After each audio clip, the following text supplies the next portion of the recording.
to, and I won't belabor you, but they said, these are the things you have to do. Well, we started doing it, and that very day, we started doing the things they said to do. And by the way, everything that happened from August 23rd forward, I mean, even this really stupid little piece of paper we mailed them has a return receipt, because that's what burned us. We were burnt, and so I'm just telling you, anything you ever do with the IRS, I don't care what it is, mail it, return receipt with the green card. I don't care what it is. I'm just telling you always do that, because we got burned by that. So we started sending things into the IRS, because they said, you must send us this, you must send us this, you must send us this. We sent it. Well, then we start getting these letters saying, we are automatically returning this because we can't accept it. You don't have tax exempt status. So we were told by one lady, you can't get your tax exempt status until you send us this form. Then the IRS sent us back that form. We sent it and said, we can't accept this form because you don't have tax exempt status. And we're like, ah! What is going on here? So, and so we went through almost 2 months of that, sending them stuff, and we've got a trail of all these return receipts of all these things we're sending. Well, in the meantime, we had now sent them the 2017 amended return. We went back and I went back and created a 2016 return. We mailed into them. We filed our 2018 taxes. So we've now filed 16, 17, and 18 taxes in one way or another, in some ways, multiple ways or another. And so after the third phone call, we spent the 4.5 hours, or 3.5 hours on the phone with the IRS. One, was it a Friday afternoon, I think? We got hung up on twice. Well, the phone line dropped twice. We were doing this by conference call. We got hung up on once by Mrs. Smith. I'll never forget her, from Baltimore. And so we got hung up because I said something on the phone, and she goes, "Oh, I gotta hang up," and she hung up the phone. And it wasn't a bad word. I just said the wrong word. And so I called her back and said, "Hello, Ms. Smith." Yeah, and we call back and we get the same person. You know, we're calling back, and I said, "Are you the only person?" She says, "No, there's like 40 people here. It just happened to get me again." Okay. And we're like, "Oh God, she's gonna hang up on us."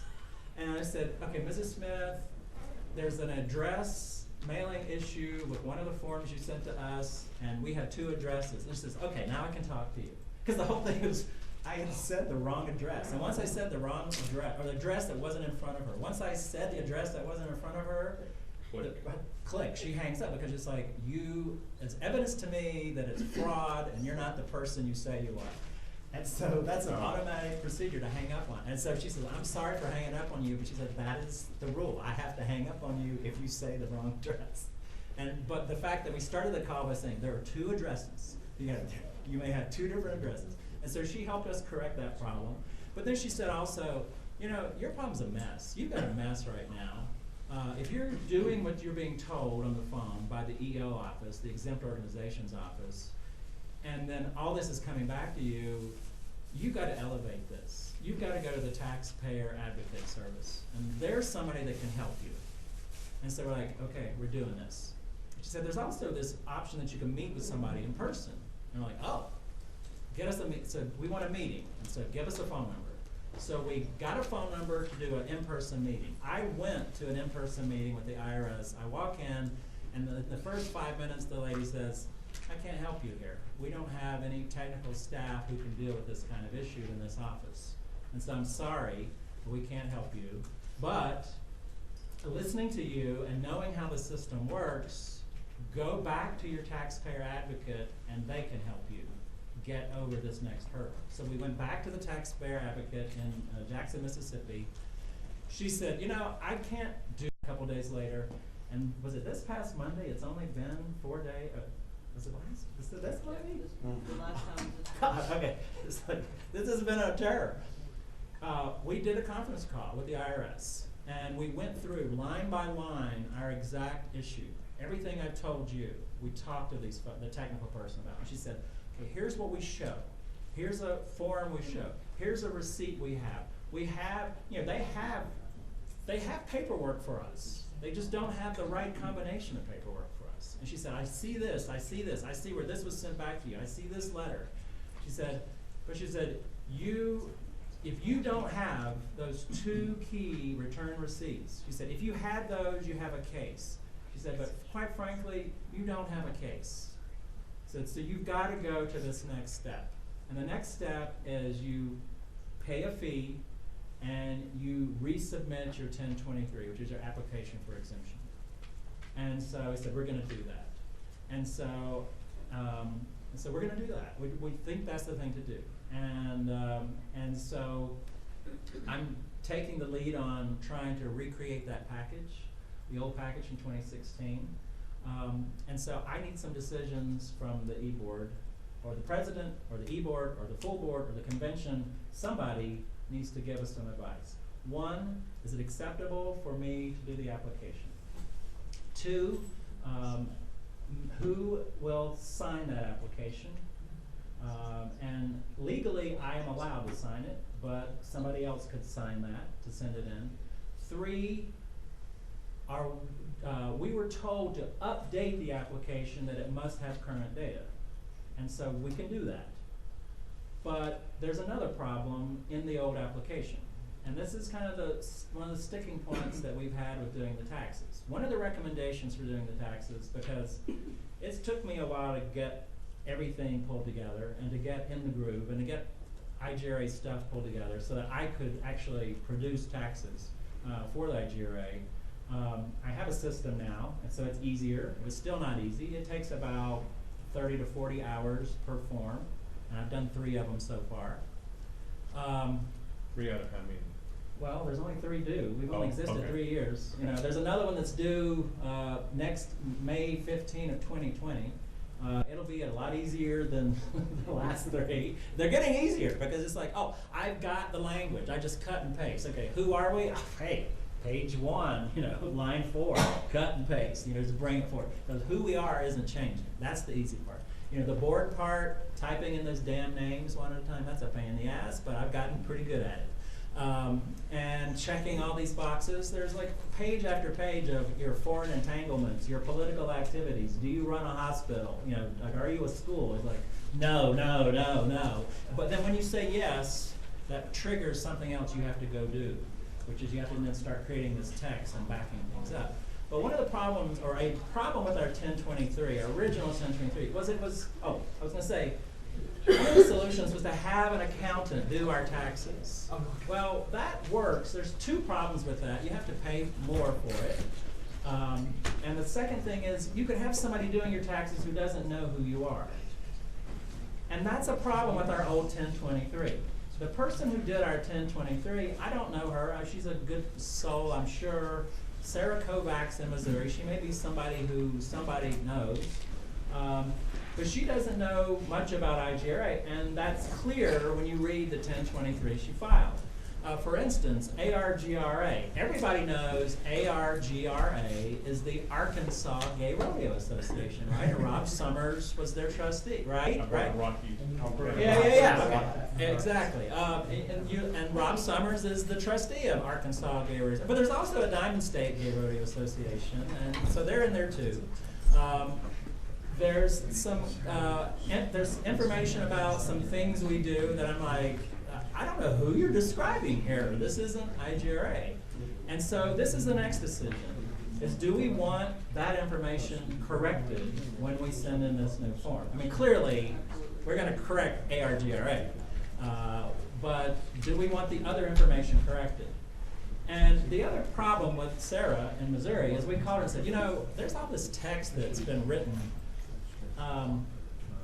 There's this text that's been written. Can you provide us the form so that we don't have to retype everything? We can just edit stuff. And she said, oh, no, I don't keep any of the documents I use. I can send you a copy of what you already have finished, but I don't have the documents that went into producing this. And so, so everything's got to be retyped. And so that's going to take a little bit of time. It's not going to take years. It's going to take just hours. And so, so this is sort of the, I'm assuming those documents that we need, I think I know where they are. They're on the computer that was stolen from us by Bruce Scrub. And so, you know, we always kind of, that computer wasn't worth much to us. Well, it kind of is now. because it's probably got the files on it that we need. Yeah. So anyway, we can retype this stuff.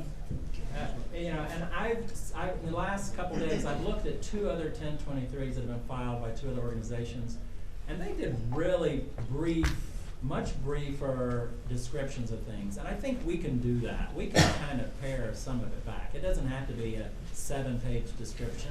We can get this in a 2-page description. So it's not a huge lift. A bunch of the boxes, thank God, on the 1023 that we have to check are: no, we don't run a hospital. No, we aren't a school. No, we don't have, we're not attached to Islamic terrorists. No, we can say that. That's not that. But when we say yes, we have to lay out what the answer means when we say yes to the questions.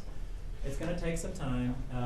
We have to use the bylaws, so we need a good Word copy of the bylaws and the standing rules.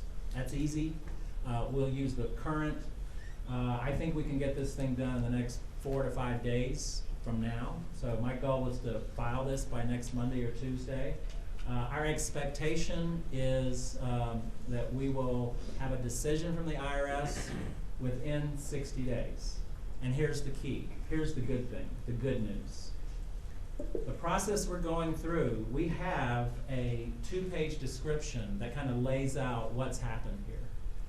And the IRS is very plain about how you reapply. And when you reapply for this retroactive reinstatement, which is what we're going to do, they will come back to us, and in most cases, in almost all cases, they will say, hey, there's no gap. We will take you all the way back, and we will make you whole back to May 15, 2019. You will be whole. And so here's the good thing about the taxpayer advocate and the technical person from Salt Lake. Those 2 ladies, they stayed on the phone with us for 51 minutes, and they guide us through not just what our history was, not what the problem was. They got us to the solution. They said, we will walk through on the IRS webpage part by part. This is what you need to do. Here's where it's written. Here's what you need to do. Here are the steps you need to take. Here's what you need to say, and this will get you whole. And it's like getting off that phone call. Dave and I stayed on the line, and we're like, okay, well, we got to do this. We got this hurdle. We have a $600 fee we need to pay. That's something else that also needs to be approved because it's not in the budget currently. But we have a path, and so that's what I wanted to share with you. We do have a path. We are going to get restored. Or we plan to get restored.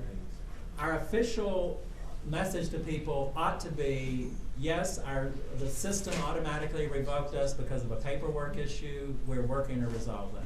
And clearly, it's a paperwork issue. There was an interpretation on the 2016 issue, but the 2017 and 2018 issues, they acknowledge, your taxes aren't due until November 15. And now they acknowledge, yeah, your taxes were sent in by November 15. But the problem is they didn't show the extension being accepted for this 3rd year. And they make it clear, by the way, that once you go through this process of reinstatement based on the non-filing issue, don't do it again. If you go 3 years, because you have 3 years, which is crazy, but you don't have to file your taxes every year. I mean, you do have to file them, but you don't get in trouble for not filing them until that 3rd year. But they made it clear on the phone and in the paperwork, like, don't let this happen again. And so that's just something else that we need to be aware of as a board. It's like, have we filed our taxes yet? Have we filed an extension? When we do file them, do we have proof that we filed them? We need to ask those 3 questions, and that's our job as a governing board, is to monitor that and to help people get through this. And so, like I said, I need some decisions. Do we want to move forward? Can we pay $600? Do you want me to sign it? Should we update the language? Those are the 4 decisions we need. Thank you.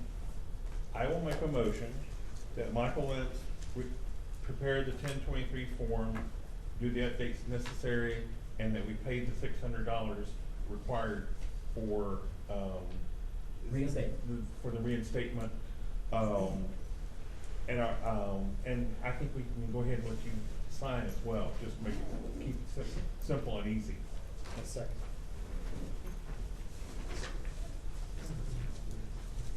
Any discussion of the Sorry. executive board? I can't, so I'm not on the executive board. Yeah. I'll second it. Thank you. Okay, Randy did first. I've got one question. Okay. I guess earlier, I'd heard that the status had been suspended, but that status has actually been revoked. The word is revoked, yes. Okay. Yeah, and it's weird, there are some, retroactive reinstatement is a legal term, and so there are these legal terms, so I'm trying to be really careful to just use legal terms when I can, but sometimes I slip. Sometimes I say the word suspended, and it's really not, that word doesn't exist, it really is revoked, is the actual legal language. Yeah. Although, I got a question. Sam? I got a question. I don't know if you went over this, but is that gonna affect all the people that, submitted, gave this year for the rodeo, like the grant and everything? Is that gonna affect them doing Well, their I can taxes? answer even that. if it's If a you don't, revolt? go ahead. The key is the term retroactive reinstatement. Okay. And so right now we have a gap. Anything we accept, any money that was given to us through May 15 of 2019, there is no question that anyone who gave it, if you're a person, it's tax deductible, and if you're, and otherwise, you can say you gave to a charity. Now, business, legally, they could give us money and it has no difference whether we're exempt or non-exempt legally, tax-wise, but it may be policy corporate-wise. So, the key is with retroactive reinstatement. If in the next 60-ish days, we come back and they say, you have been retroactively reinstated, they will not do it as of February 2nd, which is our expected date to get this back. They will go back to May 15, and boom, at that point, they close the gap, and we can say, every moment, and this is what's crazy, since January 1, 2016, forward, money given to us is tax deductible as a 501c3. That just answered my question. Okay? Executive board only, all those in favor say aye. Aye. Opposed, say no. Okay, Michael. Thank Did you. you get that done tomorrow, please? Well, I'm working on it right now, but so yes, yes. Sandy? I have a quick question. On the website, it states right up front that we're a 501c3. Does that need to be removed until this is all fixed? I would suggest yes. Okay. But you can, we could say that we are, that we have charitable purposes. I mean, Yeah. you just can't say we have 501c3. Are you able to say 501c3 status pending? Well, you know, that's interesting you say that, because legally, back in October of 2016, once we applied, we could legally say that we had an application for 501c3 status. So as soon as we mail this thing in, we could do that, probably, and we can research that. That's a really good catch. I don't think we really need to do that. It would be very, very easy to hide it. Yeah, okay. It's complicated Right. to change it Okay. because it appears in several places. Okay, Thank you, I Brian. can hide it this afternoon. Yeah. And then when it comes through, let me know and I'll unhide it. okay, so language for pending, okay. I just wanna, tell everybody, we've taken a lot of flack over this, and please understand that this started well before, some of our time, but I wanna thank David and Mike for all their hours. This has taken lots and lots of hours, and it will be corrected. It's no one's fault. So, but we will get it corrected, and we will have everything the way it needs to be. But I wanted to really tell you both, I appreciate all your hours and time on this. So I don't think was there any other business for the executive board? Okay, so this one will be adjourned at 9:40. So why don't we take a 5-minute break, and then we'll get started. I think Jack, where did you go, Jack? I'm right there. Okay, I think he said something about a menu or. Oh, yeah, so, whatever time we're gonna have lunch, I have menus over here with your names. If you wanna have a meal put in, we'll put it in about an hour before. You can just, on the, stickies, just put your name, what you want. And, the restaurant is giving a 10% discount for anything you purchase for lunch. By the way, I have copies of the 2016, 17, and 18 taxes if anybody wants to look at them. So, and we're planning to be posting these on as of probably tomorrow, we will get them posted on the website too. Yep.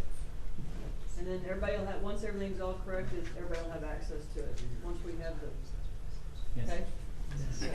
Okay, so we'll start back at 9:46, if everyone needs a quick break. If you haven't signed in, Going around. okay, sign in sheet, I guess you can put the guest on the back. Okay, let's call this meeting to order at 9:48, or 9:49 right now, it went past, sorry. We can start with roll call, Michael, do you need that first, or do you have one? I have my list,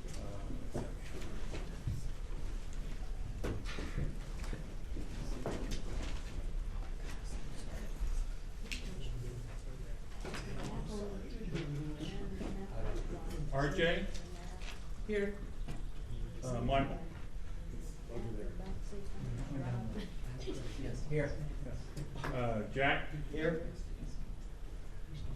Chuck? Present. Sandy's here for Wes. Present. David Hartwell? Here. Steve Guthrie? Here. Amy? Here. Adam's not here. David Holwood's not here. Kenneth Hall? Here. Jeffrey Neal? Here. Rick is here in place of Brian for New Mexico. Here. Gene? Here. Sammy, yep, he's here. James is not here, and Kevin is here. I talked to Kevin a minute ago. He just probably went to the restroom. Yeah. Kevin Hillman? Yeah, he Yeah. was there. Oh, yeah, okay, there. We're all good. We have a quorum. Chuck and David Hartwell need to sign. Can you pass that down to Chuck?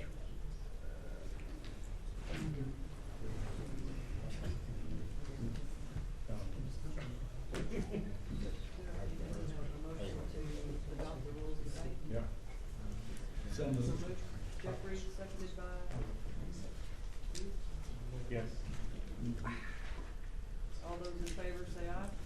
Aye. Opposed, say nay. Abstention, okay. Need a motion to approve the previous minutes from July 5th. So moved. Second. That was Randy and Jeff. Any discussion? All those in favor say aye. Aye. Opposed, say nay. Abstention? Okay, so we'll start through the reports, and I know most will be deferred for the convention.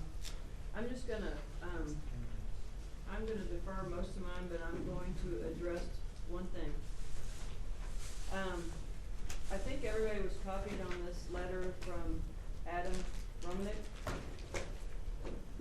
So I wanna say a few things about it. Most of it, I would say 99% of it to me is untrue. Those of us that were there and have been involved for a couple of years, the post on Facebook was constructed by both with me and the PR chair at the time with Brian to do damage control because of the, let's say, misinformation that we were given, and what was going on with everyone's, bouncing checks and things. As far as IGRA helping out, that too is untrue. I've reached out many, many times, to help with suggestions of fundraisers. So I just think this is a person that's upset. I feel for the many members at KSGRA, because talking to the other members, they don't feel this way. And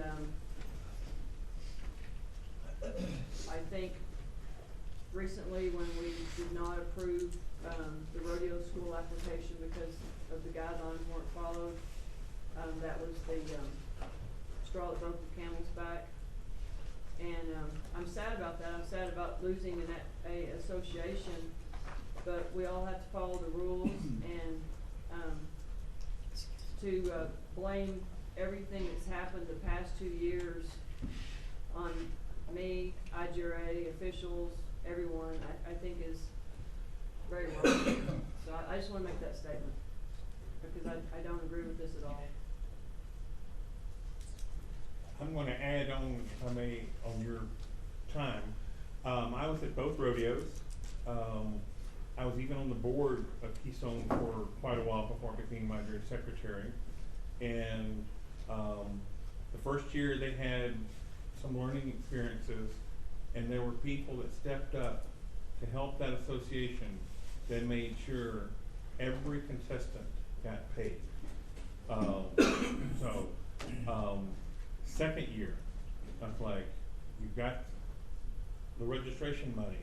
And I said, you absolutely positively must make sure that every contestant in IGRA gets paid. For a variety of reasons, checks bounced for contestants as well as IGRA and what have you, and it took some time to get that taken care of.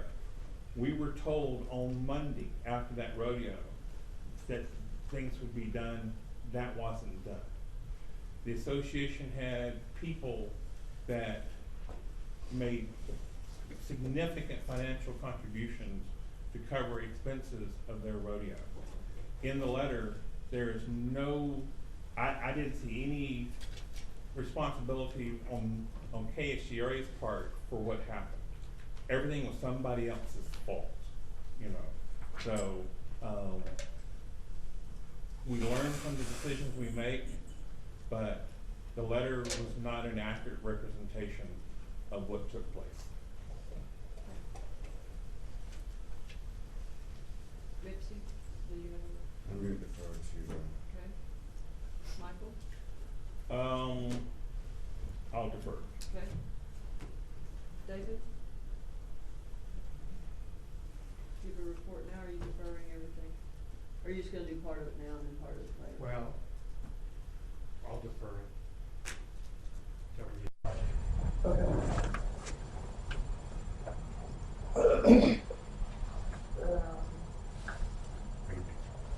Trustees Chair Randy? Being trustee chair for less than 30 days, I really I have no know. report. I was being nice, I was like. I know, thank you, I appreciate that. Tommy? Oh, nothing, thank you. We do have a report from Ed, are we waiting to read that at the convention, or are we doing that now? Or you want? Can we just read it once on the floor? Yeah, Yeah. absolutely. I don't think I've sent that out in my emails. I'll send Yeah, this 'cause report out. it just came yesterday, didn't it? Yeah, yeah, yeah. Yep, okay. Okay, we'll move to standing committees, I'm sure Tim probably wants to defer, Carl will, there you go, David. That's it. I do have a question, Mr. Pastor, Okay. did you, on all the people that accepted but didn't show up, did those did you do those? There were only two. Okay, James Talley, and I immediately got an email back saying he wasn't gonna pay. okay, That he broke down on his way there. I said, did you tell anybody? Yes, was his answer, yes. Did anybody in this room hear from him? No. no. Okay, And Mary Because it Ann usually said by she's me. already paid. okay, But now that you're back on me, KSGRA owes, $177.25. 100 is a fine, and the $77.25 was insurance for one of their events. Migra owes $1,038.19. I'm told they will pay tomorrow. Swanee River owes $238.19. That's their insurance from March. okay.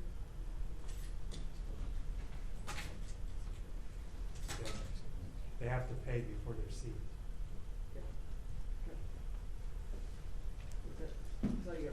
be deferred, Yeah. okay. Benjamin will defer. Outreach, Mitzi, deferring all that, Yeah. okay. Marketing is open. On the marketing, if anybody knows someone for 2020, please have them talk to me for a marketing chair. Membership standing committee. Michael, On membership, we did not get renewal requests from Swanee River. Sacramento closed this year. Keystone submitted their paperwork but did not pay.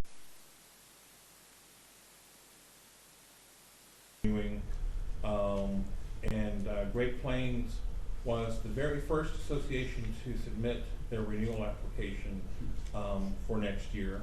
And so on Saturday, we will be recommending that they be seated as a member association from recognized association. And Keystone, so Keystone's gone, Swanee River's gone, Sacramento's gone, and Migra is in the process of getting their renewal done, but we also will be planning to have some modifications to the bylaws, hopefully, to reduce the penalty for not being able to attend convention. But in order to be a member association, everyone has to have their monies due to IJ correct. nominating Frank, that'll be deferred.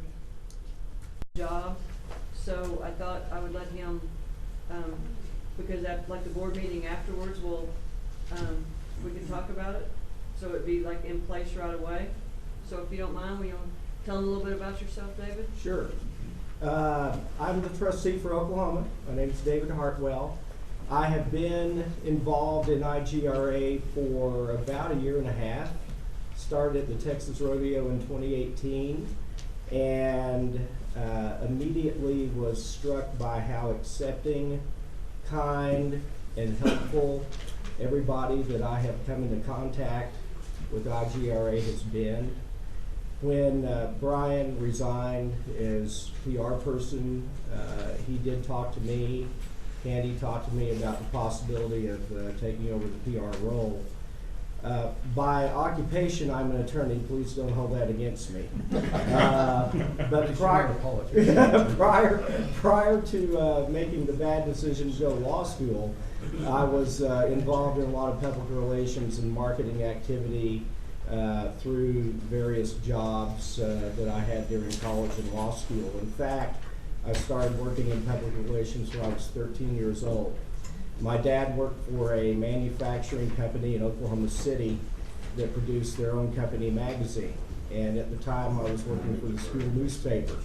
And the public relations director there saw a copy of the school paper and asked my dad if I'd want to work during the summer. So I did, for the grand sum of $1 an hour.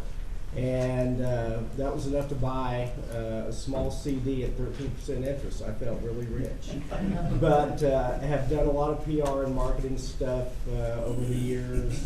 And so when Candy approached me and asked me if I'd do it, I told her I'd be happy to. Thank you, David. Appreciate it. I don't need But we're gonna pay you less than $1 an hour.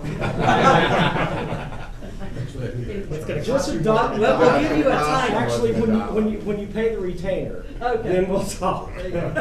That's good. Okay, rodeo officials, oh no, yeah, then that's probably deferred. Rodeo rules, we deferred. Social media, see, I got sure it's deferred. Women's outreach is deferred. Convention, Jack, some updates on that? Yeah, I'm not sure what I update. First off, welcome to Colorado. Sorry that the weather is a little chilly today. Yesterday it was in mid-70s. What? No. So, no, it was 72. 2 days. Welcome to Colorado. It changes in a second. Hopefully everybody's happy with the hotel. Tried to accommodate with every room having a balcony and ice machines on every floor and Keurigs and stuff. The hotel's been very, very accommodating. Hopefully you find that with the staff. The restaurant right on site, I think you guys will enjoy as well. I don't know if there's, what else I would update. Okay, just wanna make sure, I wanna. I'm gonna add some things to this. This year's convention went, planning and working, getting it to where we're at today, went so much better this year than last year. It's night and day difference. We had our meeting room schedule set in the early summer. We worked out logistics, our registration process. Had a few hiccups. It was the first time we've used this process. It went well. Some of our delegates did end up having to pay the service fees. Those should have already been reversed back to the individuals. But this third party that we used worked out very well. David and I both got emails every time when your organization's registered. So that process was very smooth and was able to help us get the list. And so I was able to get the information to the local association for them to know how many's coming, how many delegates, how many alternates, and having your badges, and so forth. So this year was, a lot better than last year. So thank you, Jack and Colorado, for everything y'all did. Y'all did a great job. Thank you. The one thing I will add is that, and I don't think we have, I can't remember us doing this in a very, very, very long time, but we wanted to make sure that people had breakfast and didn't have to have a lot of costs incurred and things like that. So we will be providing, it's not continental, it's more of an extended breakfast in the mornings as well down here, both Saturday and Sunday, as well as sodas throughout the entire day, as well as an AM snack and a PM snack, and a buffet lunch, because it's just a little bit easier. It's actually the same price as a sit down, but it's just easier for people to go through. And so I think, make sure you take advantage of that. I think that's really a nice feature that we haven't had to have, and make, CJRA didn't want people to have to incur costs for breakfast. Gotcha. I just have a comment. If you went on the actual website for the convention, in my opinion, this was the best informative one I've ever seen. It had everything you could possibly think about, including shuttle. Well, we also need a shout out to Frank. Absolutely. Yes. Frank and I Absolutely. Frank communicated, and he pointed out things, we need this and we need that. And we went and got that information and got it to him. And when we said, okay, this is ready for the website, it was literally maybe in a couple of hours and it was there. That's what happens when communication is done. Yes. Thank you, Frank. Candy. Jack, I don't want to speak if you've already spoken on the transportation. Oh, no, please do. Okay, so, for anyone coming in today or tomorrow, whenever, if they take the train to the Central Park station, I have a card here. It's pickup on demand. It's 5 minutes. The hotel will pick you up. Oh, that's So, anyone having delegation coming in, again, we just take the train from the airport to the Central Park station, which is just one exit from this exit. And I have the card here to call, and 5 minutes you'll be picked up. Okay. I wanted to let everybody know, we're gonna have, 4 students from the University of Idaho that will be, here on Saturday. They can be Sunday too? They'll be here. They come in this evening, Okay. and then they will be leaving Sunday morning. Okay. Anyway, they're gonna be interviewing and talking to folks and stuff like that, so please, welcome them. Go Vandals. Yeah. If you have not been interviewed by Rebecca or anything to do with this project, please let me know, because I'm the one that's gonna be coordinating the interviews. So I'll need to know what's best time for you, so that we can do it. There's 4 of them coming in, and they'll be working as teams, two to a team. Okay. Let's see, David Lawson, so it's another. Can I ask a question? Sure. If anybody needs Yeah, no. additional, does anybody still need time to do their order? Does everybody order their lunch? Oh, no, I have it over there. Order your lunch.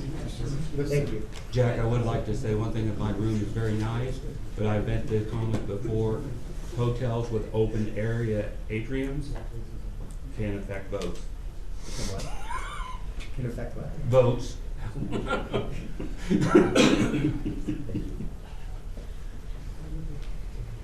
Don't get too close. Oh. It's just one. Hall of Fame, are you deferring any? I would assume. Yes. Health and safety, you're deferring, Philip? I don't see the Wade. Christopher, I know you're out. Jeffrey, deferring, okay? So, Sam, WGRF reports. Okay. 18. Okay, so we had the finals October 24th through the 27th at Westworld Arena. It was actually overall very nice finals. Went really well. We worked really hard on the dirt because prior to the rodeo, there were rumors going around about the dirt not being good, especially for the speed events. And I'm happy and proud to say that after 240 runs, not a single horse slipped in poles, barrels, or flags. And that took us a lot of time on Friday to get that right. But they brought dirt in, they did everything that we asked for them. And I think it alleviated a lot of people's concerns for the arena. The hotel was a very nice facility. The dinner overall was a very nice facility. We haven't had something like that at the dinner, at least with the audio, video, everything that was going on. We haven't had that at a finals for a while, since I've been here anyway. And it was nice. We were trying to make it a little more of a production, the dinner portion. So I think we accomplished that also. The stalls were Class A stalls. They're really nice. Patrick did a nice job as our barn manager.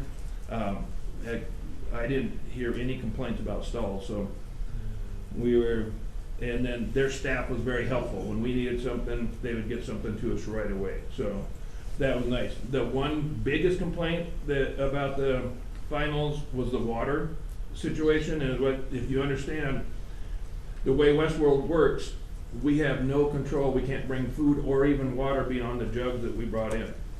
They want to charge $35 per case for water. So you can understand how that expense would get out of control.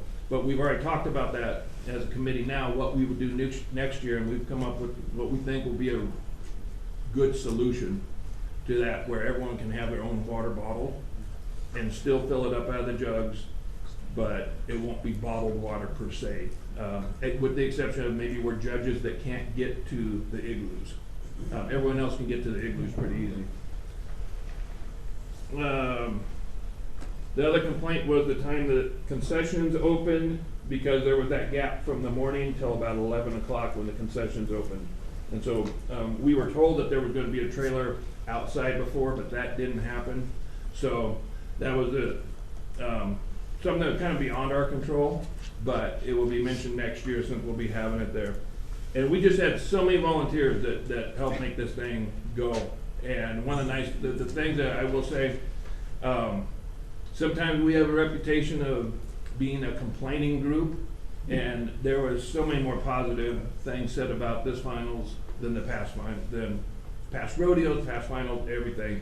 And so I just want to thank all the people that volunteered their time, because that was a lot of work to make it happen, and it, for the most part, ran very, very smoothly. I was going to mention, this is the first time that I can ever recall that we lost 2 officials for a period of time, and the other officials stepped in, and with a short delay, but then we got things going.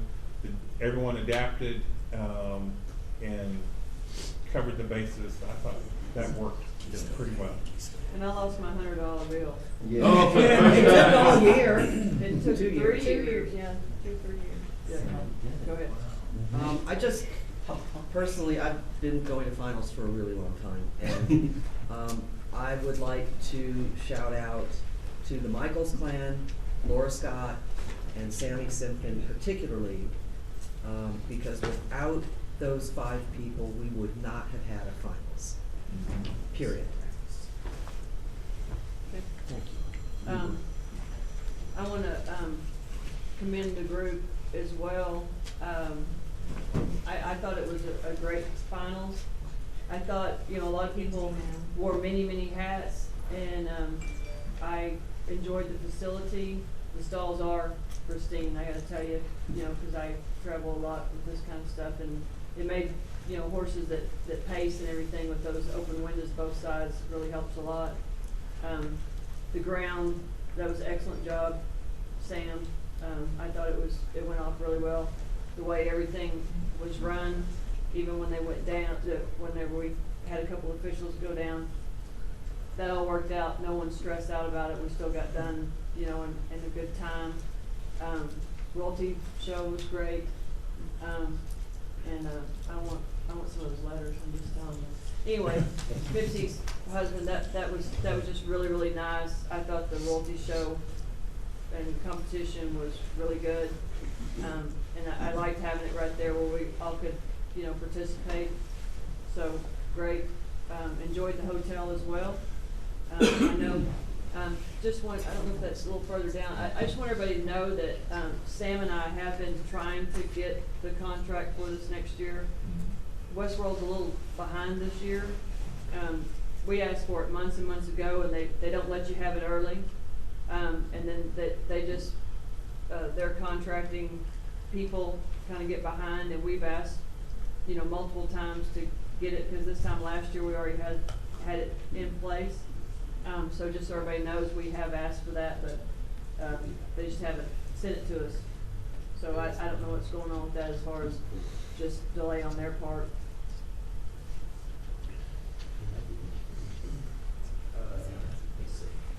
You got a question? The hotel, oh, I just was gonna tell you, the hotel piece has been signed. We did sign that. It changed. It is a Hilton property. That was all approved. It was already done. The stock contractor won't be till, like, we do that later in the year, I would assume. So that's always usually later in the year. So that was on here, but that's generally done later with the bids and stuff. But we have asked for the arena contract. As soon as we get it, we'll take care of that. Any questions? Go ahead, Lisa. Yeah, I wanted to say something about the water again. Being a former rodeo director with finals and being at South Point, we ran into the same problem of the expensive water. And then my experience of being on the shoot crew, not having water or cups of water. Cups of water don't work with crews as far as we need bottled water, okay? That would make it ideal. And cold water, okay. But what I was going to say is, if you already know the water's going to be an expense, which it is because it was at South Point too, we budgeted for that water.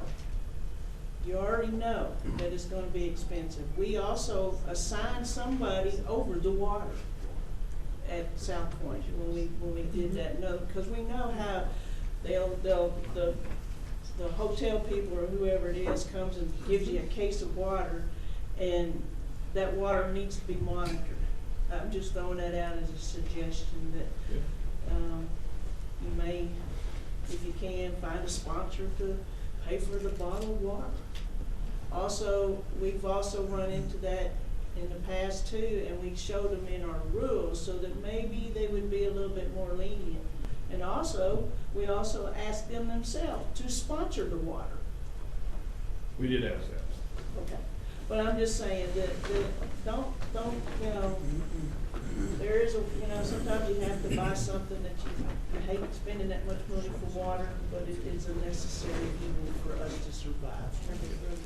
And that is why some officials go down, because they're dehydrated. And I'll just make a comment on that, if I can respond to that. We understand the water was a problem. And that's why we spent a lot of discussion since that rodeo on how to cure that. So we are working to take care of that. Sammy, I was just gonna mention, as you continue to discuss that a resolution, you had mentioned something about, you know, individual bottles to fill out of the igloos. You just keep in mind as you further discuss that, from a contestant standpoint, from an official standpoint, having somewhere to, I mean, you're not gonna hang those around your neck all day to be able to go back and refill. I'm not sure how that would work out. I think the idea could certainly solve the problem, but I think the logisticals of where does that bottle live while I'm in the arena competing, or I'm actually up working on the shoots, or so forth, that should probably be part of your conversation. Right. And the bigger idea behind that, were basically like shoot crew people more than we were thinking. I mean, we're thinking contestants also, not saying that. But there were people that just didn't have access to get over. So that's where at least they would be concentrated in one area. The only other thing that I could think of that came up was the lack of signage to the facility, the arena. Once you got in there, it's like, you know, there was an RV show, and it's like, where's the rodeo? And I know we ended up driving around the whole complex and got where we needed to be. But that's a minor thing, and it's easy to fix. Yeah, that's a good point, because that was brought up. It's a very large facility, and their signage is very small. You have to get practically on top of it before you can see, read it.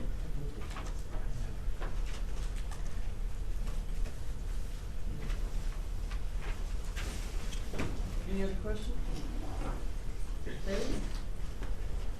What is the status of the Westworld bill?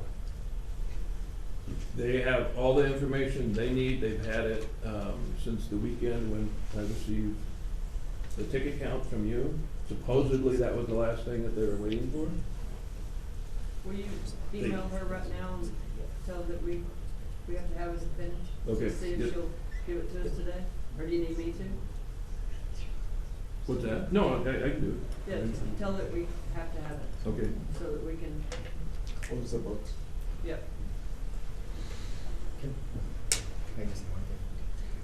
The water bottle, if anybody is really worried about water bottles, go on Amazon.com. There's over 400 Clippies for a water bottle.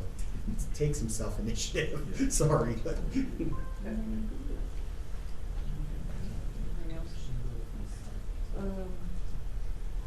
Okay, old business update on the WGRF and Nigeria trademark research.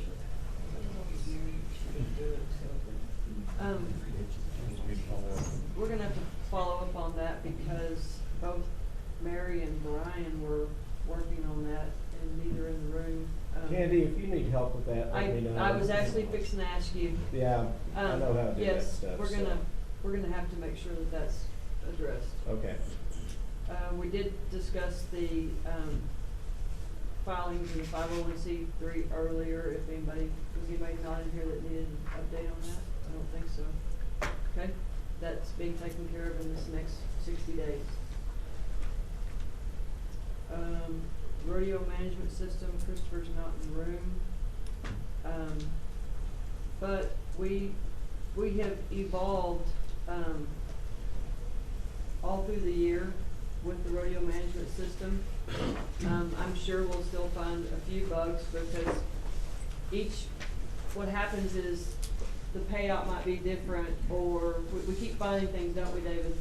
So we're not like some of the regular rodeo venues, and so what happens is everybody's different. Their payout might be different, or how they want the money and stuff like that, so that takes a programming deal. So, but we have come a long way with this. There's been several more updates, and plan to move forward in 2020 with that system. Lisa? I have a question. Yes? How come the organizations or associations wasn't made aware that this was going to happen? It was I did mentioned not- last year at convention. It was at convention. But what I'm saying is, we start out with a registration process, and then all of a sudden, 5 days later, we switch to another process. And the associations were not made aware of that, and plus, you know, it was a very big struggle with Diamond State for rodeo and rock, and, Well, one but of I the. felt like we weren't made aware of it. Well, if someone from your last year convention went to the IT, committee. No, that's not the. No, right. Okay. what she's talking about Okay. is what the associations are familiar with. That process occurred at every single rodeo this year, just like we've always done. There's two things that have happened.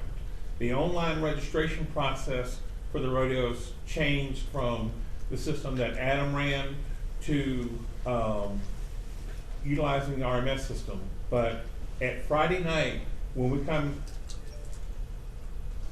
I'm not concerned about Friday night. It was the days before the registration, when it opens up. It was a big cluster, because even when I would call, I called David, I called you, I called several people, and said, you know, half people didn't know you didn't know what was going on our end. And even Christopher didn't know. He was like shooting from the hip. I'm just saying, in the future, when you have these new programs, let's do a trial mock deal before you start just zinging in on a rodeo. okay, I think That's what I guess what I'm trying to say is, in the future, when you come across a grand program, this do year. the mock trial of a Yeah. rodeo. Our process, we were locked into a situation that we didn't have a choice, and also secondly, the rodeo processing piece will change next year. Today, it's considered one event. Beginning of the rodeo year, Saturday rodeo is going to be rodeo 1, Sunday's going to be rodeo 2, which will address our money issues and the calculations and so forth. But Lisa, what you're talking about is the online registration. We didn't have the opportunity, I think, to use the system that we had been using for online registration with the sudden servers going away and what have you. So we had to improvise. They had to improvise, and we went by the seat of our pants on some of that. I agree. Yeah, Well, it's the nature of the beast, right? yeah. Judy? Yeah, our contestants had a terrible time. There were IGRA numbers missing or wrong IGRA numbers, and it impacted our registration hugely. It also impacted our late registrations because they were struggling. So poor David, every time we had someone that was missing an IGRA number, they'd shoot over to David, and David would say, well, this is your number or whatever, and it helped a lot. Christopher, is that who was running it? Yeah. He was very helpful too. I mean, he was always on call and always available. Yeah, and that's kind of, Judy, where we find the problem is when people wait the very last minute, the very last second, you know, like at 10 o'clock on the very last day. That's the only time that there's not ever been someone available, and usually there's someone available, and we're always there to help them on this. And we knew this whole year, but you can ask Frank, we lost our old process. Everybody needs to understand, we lost the old process, so we had to get something right away. So Gene helped with this, Christopher's helped with this. So we took the best, least expensive software. This gentleman's been very, very helpful to, and I'm gonna say bastardize it for IGRA, because that's exactly what's happened, y'all. Do y'all understand that? That's what you call this when you have to change something so much. So he's continually done this, and we worked both systems. We had the old system running, and then we had the new system running side by side. Nothing ever changed or whatever. And Lisa, I'm sorry that those things happened, but If y'all I were one of heard the this conference, what you just said, that would have been, that would have made me be prepared. Yeah. Whatever was, because I was the registration person Yeah. for Diamond State. It was like, it was like. Don't say what you were saying. But we tried to make sure, Christopher sent that report out all the time, and we made sure everybody had everybody's contact, and every time, when people called me, or when I saw those reports and I sent people messages saying, hey, you need to, pay your fee, or we all worked as a team to get this done, and David understands, like, I helped a lot, Michael helped, he helped, Christopher helped, or whatever, and yes, you know, we went through growing pains, but that's what it takes to switch systems and to get where we need to be.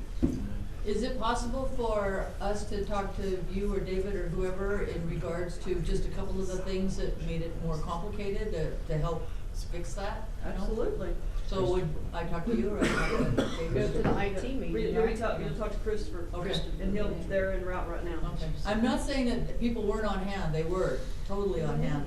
It was just a little frustrating, and I think probably what I just heard from you, if I'd have been able to say to our people, look, it's a new system, we had no choice, we had to do this, so this is what's happening, but they're going, you know, oh, why don't we just stay with what worked, and blah, blah, blah. Cause it But didn't work so- anymore. Exactly. But what I'm saying is that if we had understood the process and why we were at that process, maybe that would have made it a little easier so we could defend what was happening, right? Yep. And I know that it's growing pains. Okay. Gene? I was just gonna say, I think what Lisa was talking about, and probably rolls over to what Judy's talking about, is when this first happened, it wasn't supposed to be evident. It was supposed to be kind of behind the scenes. Okay. Well, then we lost the registration system. And then when that happened, the registration system in the new system it functions the same. It looks way different as far as what the contestant sees when they go on. I know I started the database work when I was working on the project, and I asked David for a dump of all the IGRA numbers to try to get put into the system. And I don't know if anybody realizes it. I sure didn't, because I was on the phone to Candy immediately having a heart attack. But there was like 5,000 numbers on that list. It was horrendous. There were people that were dead for years on that list. So you couldn't just upload it all. It made no sense. So we made a decision of what to upload, and we did. I would have thought we would have caught everybody, but apparently we didn't, obviously, if the number wasn't in the system. So as far as giving you advance notice, until that happened, until people had problems with it, and it was the way it looked, I mean, because it's the only problem they could have had with it is the way it looked or their number wasn't in there. There was really no reason to make any kind of formal announcements because it was behind the scenes and it should have been fairly self-explanatory. But like any IT system that you implement, it might be self-explanatory to me, but when somebody else looks at it, they see it a totally different way, and number 3 sees it a different way than that, and so forth. Unfortunately, the first time that it happened was in Little Rock. That's why I say, if at all possible, have a mock rodeo. We did. Yeah. We did that in the, not with yous, but with the people who were developing that system. We did that. But you didn't evidently have somebody on the receiving end, people that were working rent, because David and I couldn't tell who had paid. I was getting people from Palm Springs. I had all kinds of people being registered, and then they get pulled and they get moved over here. And I said, well, did they pay or not? So you didn't know if it was a late fee or, I mean, it was a. Well, we ran a rodeo, not with an association. We went through the whole process of that, of paying and getting notifications. The only thing is that until something like that, you know it works, you don't want that out in. No, I just, yeah. I mean, no, we didn't do it at the volume of a rodeo as far as the registration process goes, but we did a lot of stuff. So I actually was able to work this system with Christopher. I shadowed him. I'm one of the admin users that helps fix the data in the background. I'm a major advocate for where we've gone because this takes us light years from where we were. What we used to do was 1800s. What we're doing today is today's technology. And I will tell you that there's no way to overcome all of the opinions, the ideas, the outside observations, the things that'll snag, the things that'll change. What I can tell you is it has forced us to go in Gene brought up a great point. We're finding people that are registered IGRA numbers that unfortunately have gone to further pastures and they're still listed. There's nothing wrong with that, but the problem is nobody knew what to do with the data. And the challenge is we get the data in 19 formats from 15 organizations. How are you supposed to make sure that the data is up to date? It puts no ownership on the contestant to keep their files up to date so that we don't have to constantly sit in the background at a rodeo and update phone numbers, update emails, update addresses. Oh, I moved last week. You know, these things happen. It's a life happen. So what I would say is, Gene started it. Christopher has done an inordinate amount of work with the developers. There are 4 or 5 people that have been put in positions where we're sitting there working with the data and familiar with the system, and I gotta tell you, I'm a huge fan. And I know that there are still some kinks to be worked out, but what I would encourage everyone is, this requires it to start with clean data to begin with, and that's on every individual contestant, member, and association to feed the information to IGRA, so when they do send something out, or they do have something that's gonna work off the power of one, meaning there's one place that you put it and it goes to everywhere instead of updating it here, updating it here, updating it here, updating here. It's gonna make life a brilliant amount better for all of us, and I can tell you, sitting in the back of secretarial, and I know they weren't too thrilled about it, but we could plug in the numbers from the judges and be done and tell you who the rankings were in about 2 minutes, and waited for 20 more for them to do it by hand. So, I mean, there's just some great light year steps here, and I just ask everyone to be open to the fact that yes, it's technology, it's scary, it's new, it's worrisome, and it's gonna be great for the organization, it really is. Thank you. Amy? He said kinks. I was thinking teething problems.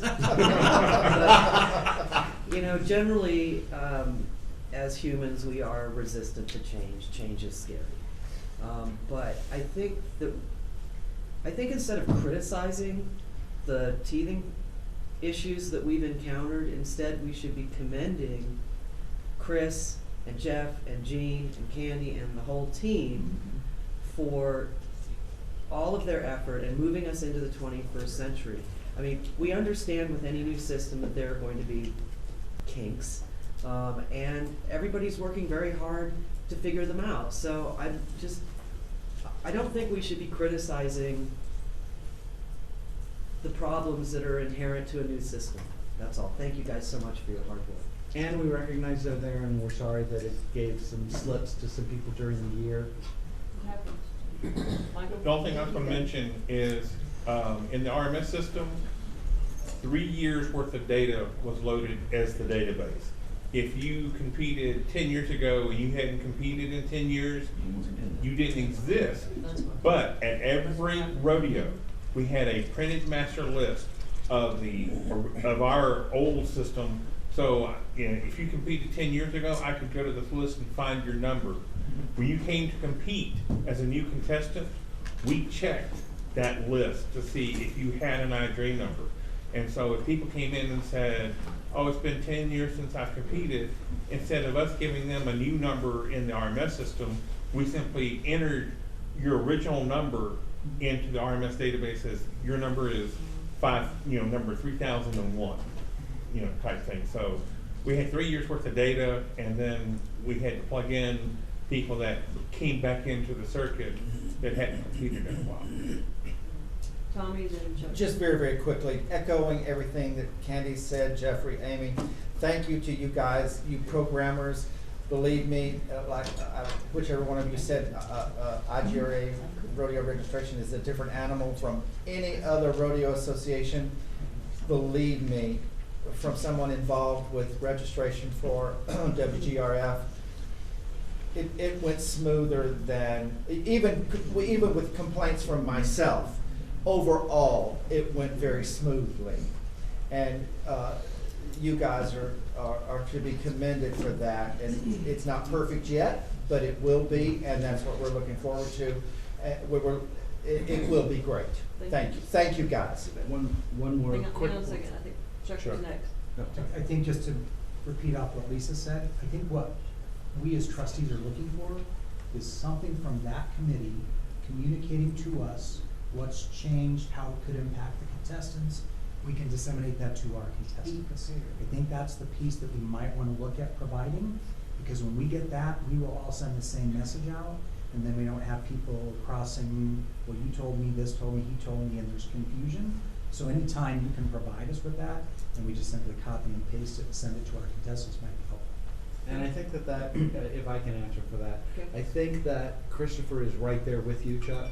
I think right now that he has spent so many hours, he doesn't have a way of communicating with the contestant base what would be different from them, because everything has been evolving so much, it's familiar to him. So we probably need to have a different level of discussion to work on that part. Another thing that I saw frequently this year that I'm a huge fan of is the fact that we had a couple of 2-hour registrations, which is really a lot easier on associations and all the officials as well. So if we can even cut it down further than that, it might, I mean, you basically can be done with registration except for a signature on a form electronically. So a lot of good things to come up, but I'll pass that along to Chris.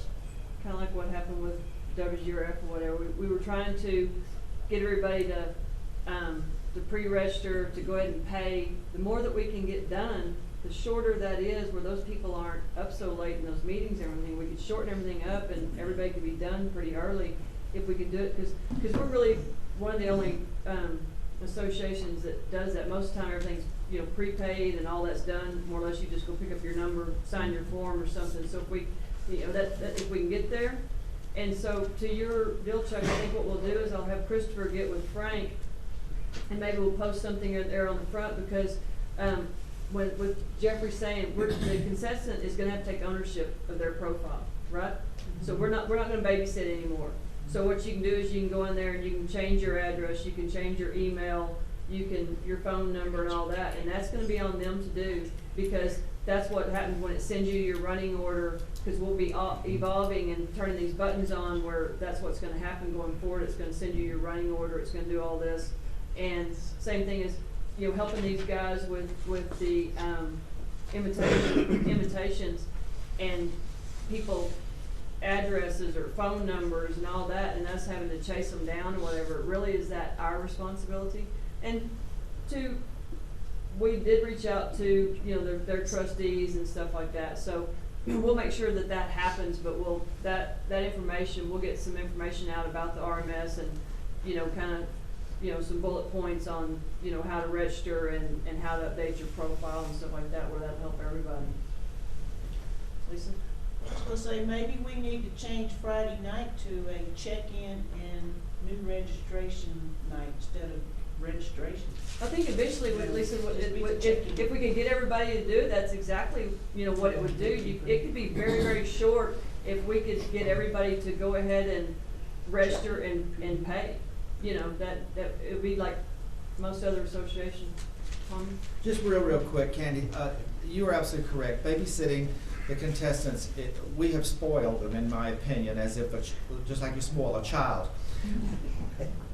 And even myself, I am to blame for that. But in the top 20 contestants in whatever event you want to pick, I took it upon myself when I didn't hear from them to call. And I have to tell you, the LOL response was, "Oh, I didn't know I was invited.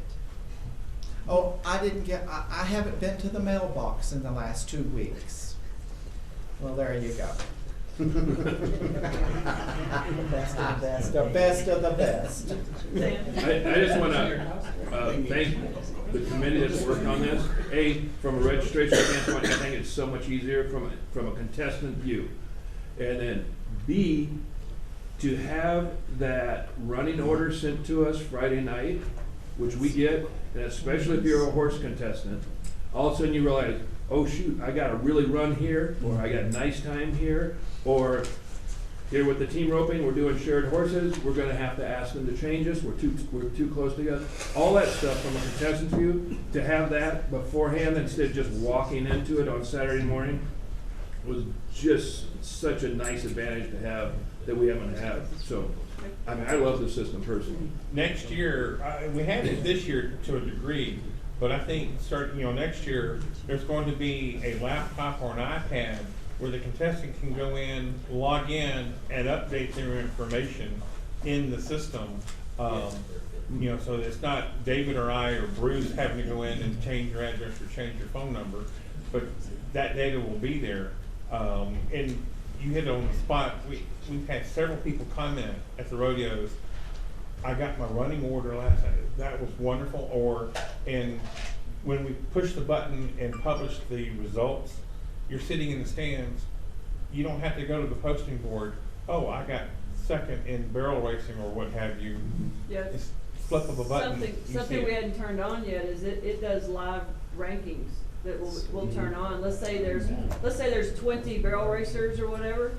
It will do it if you pop on your app on there and like you've ridden, but you've got to go put your horse up to be in the next event. It might say you're sitting in second place or whatever, and then as they run, it does all that. Oh, really? And eventually, the judges can even be in the arena and have like an iPad and enter their score, and it will go into this. So there's several things that we're going to implement as we go. Just a question in reference to that, Candy. Does that mean that it'd be like, your pro rodeos where you're seeing the ranking of, okay, so if we had a big screen, absolutely, you could do the same thing, but stream yes. up to that? Absolutely. That'd be awesome. Yep. And it's gonna start showing some, really and truly, those of us who have worked inside with Chris can see a lot of the potential of stuff that's coming. 2-3 years from now, it's gonna be a whole new ballgame. But one of the things I love, and this is gonna be good news for David and for all, and Tommy and everybody, it eliminates a lot of the admin activities if it's all kept up separate from the rodeo itself. We don't have to do all that paper pushing, but it's going to be a huge cost savings. And the cost savings are going to come because if you figure out that you've shut down a rodeo from registration, if registration closes 2 weeks early, then we've got everybody's numbers.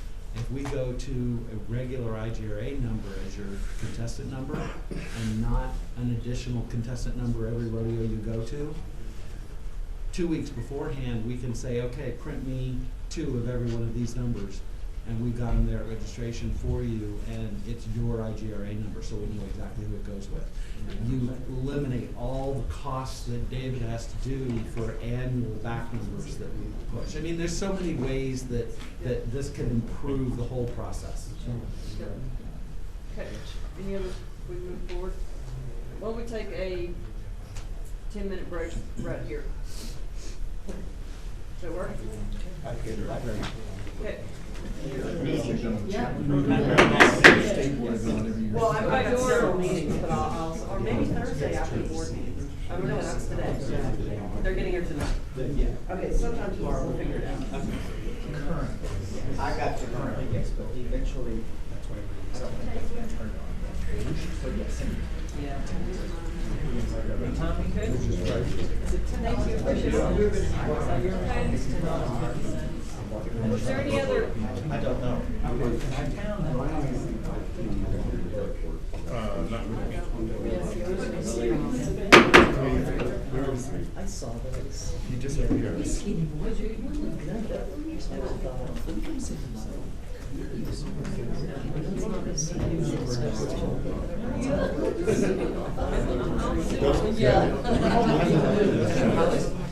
They're not for sharing. That's pretty good. Look, he's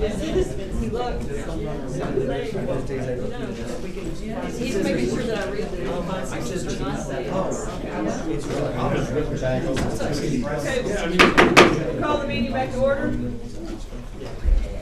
Was there any other old business that I missed? Seeing none, we'll move into new business. Okay, consideration of applications, rodeo applications for 2020. We have KC, Denver, Bay Area, Calgary, North Star, GPRA, and so we'll do the GPRA because they have to be back recognized or after they're seated, then we'll do that at the board meeting after convention, okay? So, I think on each one, so Kansas City, moved their date and their venue.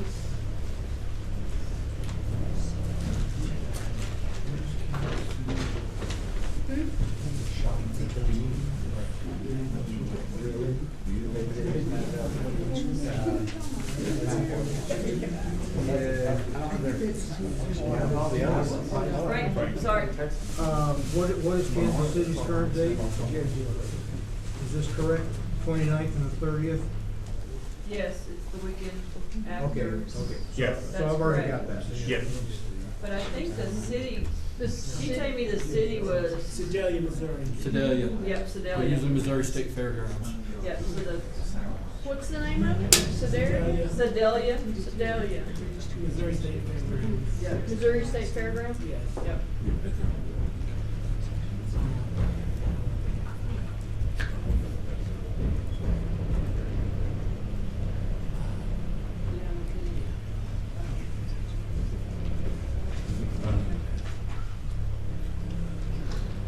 Do we want to approve these as a group, or do we want to do individual? The date that you have on your website is not the date that I have. The website says it's May 30th and 31st. I have 29th and 31st. I think 29th is 29th Friday. is Friday and Saturday, Sunday's the 30th and 31st. So on the website, we Okay. show Friday, Saturday, Sunday. Got it. You're right. Okay. So do we want to make a motion to approve all these as a package, or we need to do one at a time? One at a time. Okay.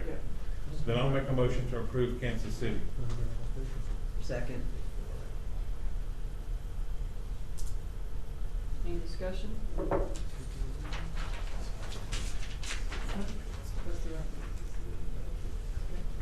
All those in favor say aye. Aye. Opposed, say nay. Abstentions? Okay. Denver is the July 4th weekend again, Mhm. correct? Yep. Motion to approve. Second by Michael.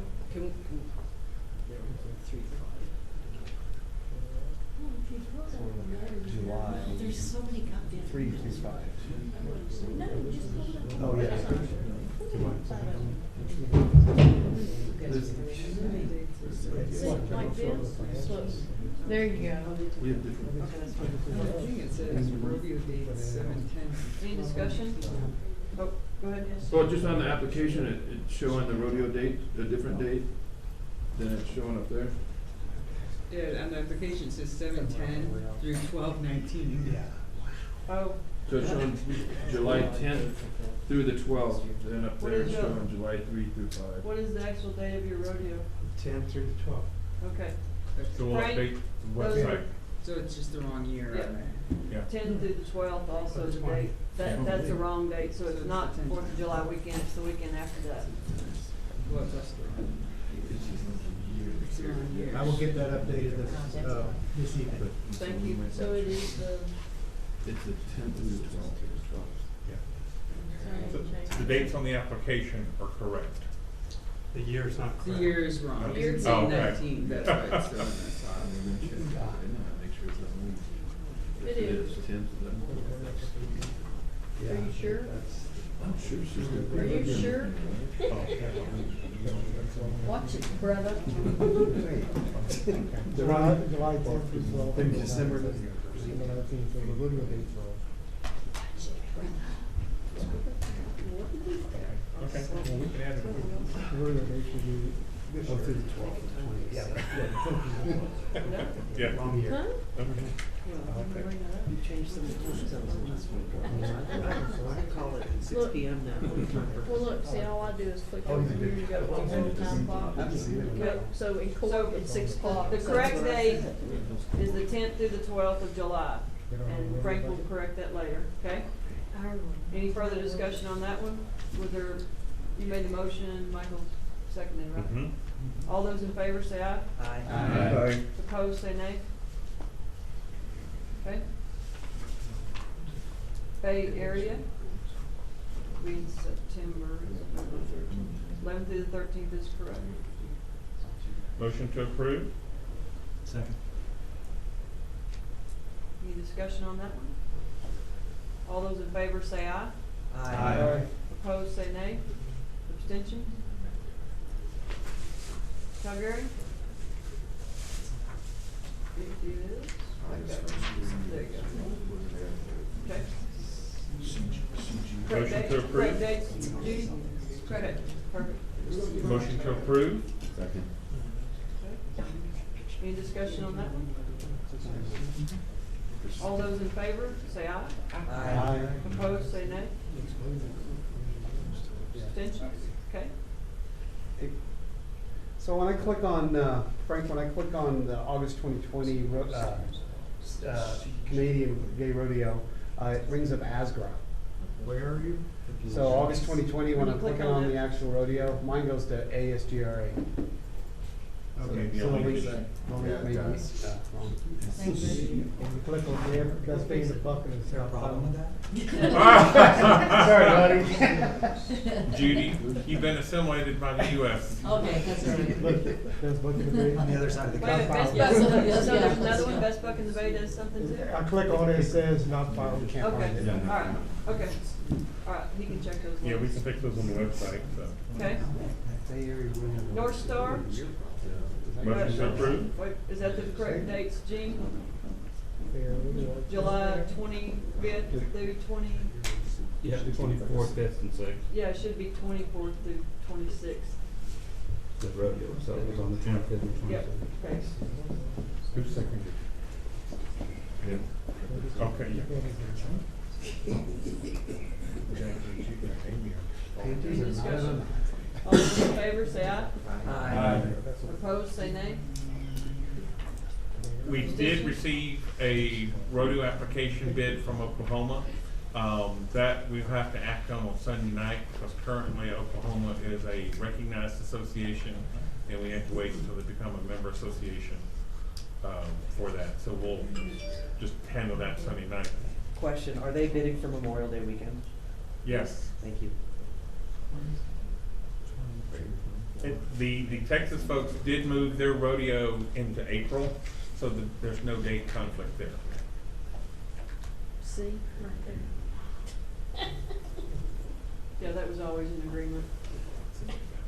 Any other rodeo applications that were, that we missed I sat by him. at this time? Yeah. Okay.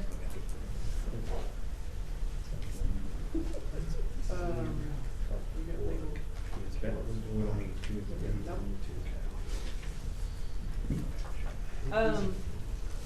So I think everybody knows that, we had, several of the black shirts either resign, take a new position, decide to compete and stuff like that. So what happened this year, the group did a great job of helping out, because of everything that happened during the year. So we've talked a bit about for 2020, and I spoke to someone and hope that everybody will back me on this or whatever. But for 2020, what happened was is you had like 3 of the top people, medical, work, everything, all kinds of things happening. Mitch took the vice president job. So everybody that we had lined up for like the next 3 years dropped out. So the next person that would fall in place would be Chris Tobin. Well, there's nothing wrong with Chris, except for Chris doesn't have any experience, and he got in right at the very end, okay? So here's my suggestion. I've talked to James Jenkins, and James is willing to take the 2020 position. Then it would let Chris have a year under him. Chris is also going to be the CGRA rodeo director, so he'll have some experience there. He'll get to be 1 year as, you know, the first position WGRF or on that committee. So that way it doesn't set him up to fail. And James has a lot of experience and everything, and he's very willing to take that position as the 2020 WGRF rodeo director. So I hope everybody approves that. Do you have a motion to approve it? Yes, I do. So made. Second. Any discussion on that? All those in favor say aye. Aye. Opposed, say nay. Abstentions? Wahoo. Anyway, So did we make a motion for Chris as an first assistant? yep, Yeah. first assistant, Tim Smith is asked to be in that, slotting. So it'd be Okay. it'd be like James, it'd be Chris, And then Tim Smith. Tim Smith. And anybody, so there's lots of volunteers, but there's not, any other people that are ready to move up as rodeo director. So anybody else that, wants that position, well, hello, James, thank you for joining me now that I threw you out to the wolves there. It's Anyway, nice to sit back and so- let people know I'm here. Okay, yeah. So anybody else that wants in those positions, we need to know it, because a lot of people want to volunteer, and we are all for the volunteer part, because I think James even has some volunteers that work under him, and we're all for that. It's the people that are truly wearing the black shirts and are in line to move up as the rodeo director is the ones that we need to know about. And these were the people that, when we sent out an email, that contacted me or Michael. So I'll make a motion that Chris Tobin be first assistant rodeo director and Tim Smith be second rodeo director. Second. One thing you might want to just make sure that the people going into those positions understand they Yes. can compete up until their first position. I mean, when they're in the first position, then it's been that you cannot compete, so Yes. that you are right there, hands-on, Well, I on think the entire process. The difference is a volunteer versus Yes. a black shirt, so Yes. we need to kind of change that verbiage, so, okay? All right? Any discussion about those two? All those in favor say aye. Oh, Aye.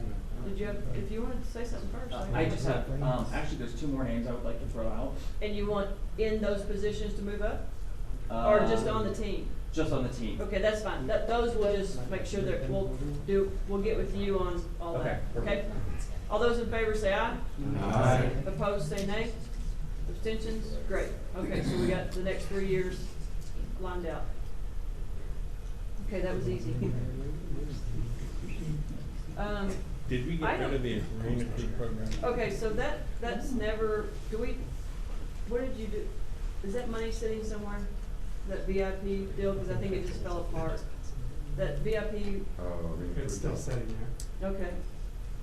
So, motion just to put it in the general fund because no one's ran it or done anything more, so I don't think we need to.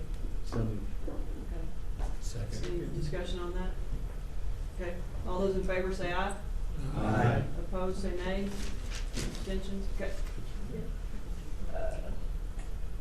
Administrative assistant job description.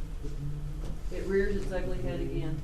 Okay, so the reason we need this, everybody, there's a few things. Michael and I have talked about this. Another part of that 501c3 thing is that we need to have the description written down, and we need, kind of going forward, he kind of has to keep a timesheet, but that's not just him. I asked all the trustees to kind of jot down what you spend in your time as a trustee. It's something that we need to track. Okay? Is that right? Did I cover what you asked me? Yeah, I mean, right now, I've been estimating 3 hours a week, and that's pretty generous for most people, because if you attend 4 meetings a year in convention, it's the work you do for IGRA. If you're a trustee for your own association, you're not serving as the IGRA side, you're serving the SRA side. But for the IGRA side, 150 hours a week is actually a lot. That's a pretty active trustee. Now, the trustee's chair, that's one that's going to do a little more than others.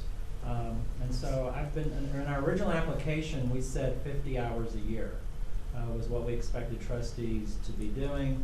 I think it's probably more like 2 hours a week, which is 100 hours a year. But I've kind of upped that to 3 in our taxes to be generous about your time contribution. But, so if every trustee gave 3 hours a year, we would be soaring, we'd be doing great. Okay. And that's maybe a goal, is to try to put in 3 hours a week. Yeah, I have located a job description that is from several years ago.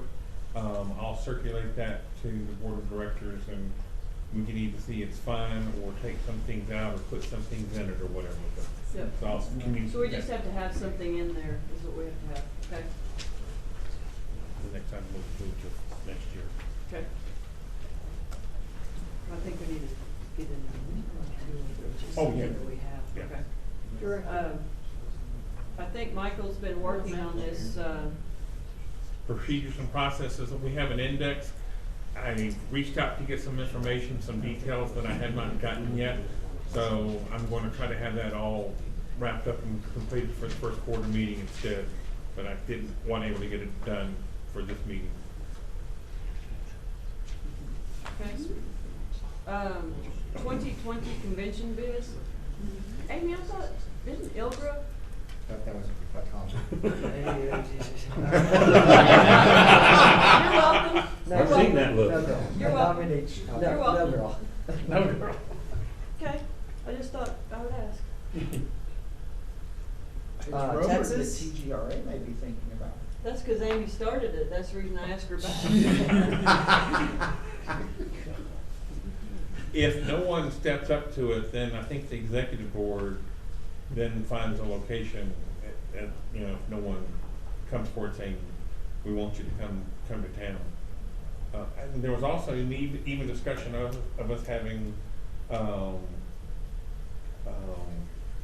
that as a like in Utah or some of those other resorts or. Well, Reno, the lady at Reno, back when she and I talked a lot or whatever, they certainly had some great cost and things like that. They're wanting us in Reno really bad for things, so it's an option too if we end up doing it, if the IGRA ends up putting it on,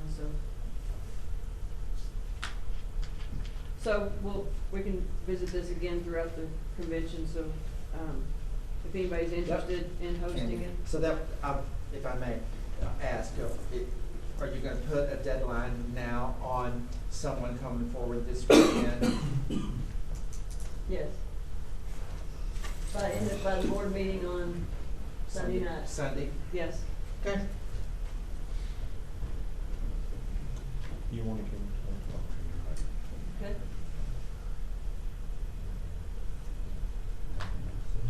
And just to clarify, if you or the board does not receive anything, what do you call it, proposal, then IGRA will move forward in Yes. finding that location and producing Yes. a true IGRA convention. Yes. Then you get to do it again next year. Yeah, right. I don't think Jack would agree with that. I don't think we have sites yet for 2021, but there'll be several, I think, options later. I don't think of anything right now.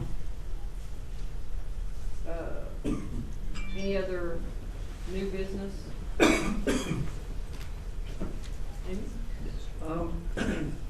I've brought this up before, and I just kind of like to put it out there for people to think about. The position of IGRA secretary is a massive, massive job. It's onerous, it's unpleasant, it's critical to everything that we do. And I'm just wondering if it might not behoove us to consider creating an assistant secretary position as a way to do two things. Number one, split the workload a little bit so that the onus isn't on one person to handle 100% of everything. And no less importantly, as a method to train someone up to be prepared to be the IGRA secretary, much in the same way that we groom people to move up to be WGRF rodeo directors. And any kind of change like this typically takes at least 1 or 2 convention cycles. I'd just like to put it out there for people to think about. Patrick? We actually used to have two secretaries. There was a corresponding secretary, and then I can't remember what the name was. Logistics. Yes, there was actually two in place at one time, years ago. Long I time ago. personally think it's Years. a great idea because, you know, Michael stepped up to this position, we both kind of got thrown to the wolves. And as he'll tell you, like, as he's gone on, you know, like, getting blamed for things that you, don't know, or, it's kind of very enlightening, isn't it? Oh, yes. Yes, yes. Is that a nice verbiage for it? Yep. Okay, actors. So, yeah. There are things that we have done for ever and ever and a day, and the minute I didn't do that, well, I'm like, where is that documented? You know, if I had a, you know, list, you know, said, oh, well, in 1990, the secretary was to do this, you know, it was like, okay, and I said, well, in the bylaws, it says, this is what I'm responsible for. It didn't list those other things. Oh, well, folks, I love Ron Trusser to death. He and I have been through, we've learned a lot, but it's like, well, Ron always did this. But the challenges are, we have so little documented. You know, it's tribal knowledge, and, you know, so we've got areas too where we can improve on, so. I think that's an excellent idea. It helps then let a new person fail. So, Well, Amy, that's a question for you. I think the board of directors or convention could say, we're going to appoint or elect an assistant secretary or whatever, and then that could be done. There's nothing in the bylaws that would prevent us from having like a assistant or corresponding secretary. We could do that on our own, I believe, couldn't we? Well, I'm not sure. It depends Because on it's how not, the function, yeah. because it's not a position that's listed in the bylaws. If it were someone sitting at this table, there are, budgetary effects of creating an additional position. Technically, I'm not sure what the process would be. I feel really firmly that it's a good idea. So we need to work through the bylaws process to get that implemented. I would say We'd also need to Benjamin. work through that to find out how you would split the current duties so that the second person would have a specific Yep. list. Yeah, I don't think splitting the duties is as big of an issue as Creating a position. creating the position, right? That's what I'm trying to say, is that because I think it's a good idea too. I think, though, instead of it being assistant secretary, I think that when you create the position, you might look at creating it as just a director position that could have duties assigned to assist the secretary and assist the treasurer, because there's tons of work over there too. And if he's on vacation, or if he needs help with something, handling numbers, for lack of better words, you know, until such a time as they don't have to. Duties could be split between the officers in that manner that would help that too. Theoretically, yes, but they're two completely different sets of skills. I don't disagree with that. I mean, I agree that, but what you could do for David, though, might be just paperwork that the secretary type person could do. Most of it would be in the secretary side. All I was saying is if you call it an assistant secretary and assign specific duties to it, then you would be locked in there. Where if you made it more vague, it could do more to help with the workload. I'm sorry? It could be an executive board assistant. It could be that. It could be that. But I think getting past creating the position is what you have to do, and that would take a bylaw change. Okay. Are you willing to write something up, Missy? Michael Norman, would you be willing to write something up, sweetie? I will consult with you on what I write up. That'd be lovely, thank you. Perfect. I don't think we'll get it in this year's No, bylaw. no, the change doesn't usually happen the first time you propose it, but Well, there's time though, because there's very few bylaw changes. Oh, that's an understatement. Candy, you have the power to create ad hoc committees, so you could voice it as a committee kind of thing. Okay. you know, how would that work? If there was an ad hoc committee that made a proposal on Saturday to create a position, is it technically possible that we could do this weekend? Yeah. Under new business. Yes. Yeah. You could technically make the change to the bylaw establishing the position That's right. through bylaws. I mean, and Yeah, that's what I'm saying. then you would have to have someone appointed to it. You don't need the legwork. You could put a placeholder Yeah, by right. setting up the position. Correct. You could determine, you need to determine where it goes in the organizational structure. Are they gonna be on the e-board or not? That's one question. And then the other thing is the duties, you could list one or two, and then other duties as assigned by, determine who does the assignment. Executive board assistant, it's not gonna be on the board, it just reports to the board. That's a second, it's And an then you can passes put then. duties assigned, but you can report, helps the secretary, helps the treasurer, duties as assigned. Okay, that's simple enough. Yep. Cool. Actually, you can just do it and have it read. There's plenty of time. Okay, all right, we got that covered. Any other new business? Okay, we're gonna do announcements and then we'll adjourn for lunch. So, Jack? Any announcements? Prior to, okay? CGRA? No announcements.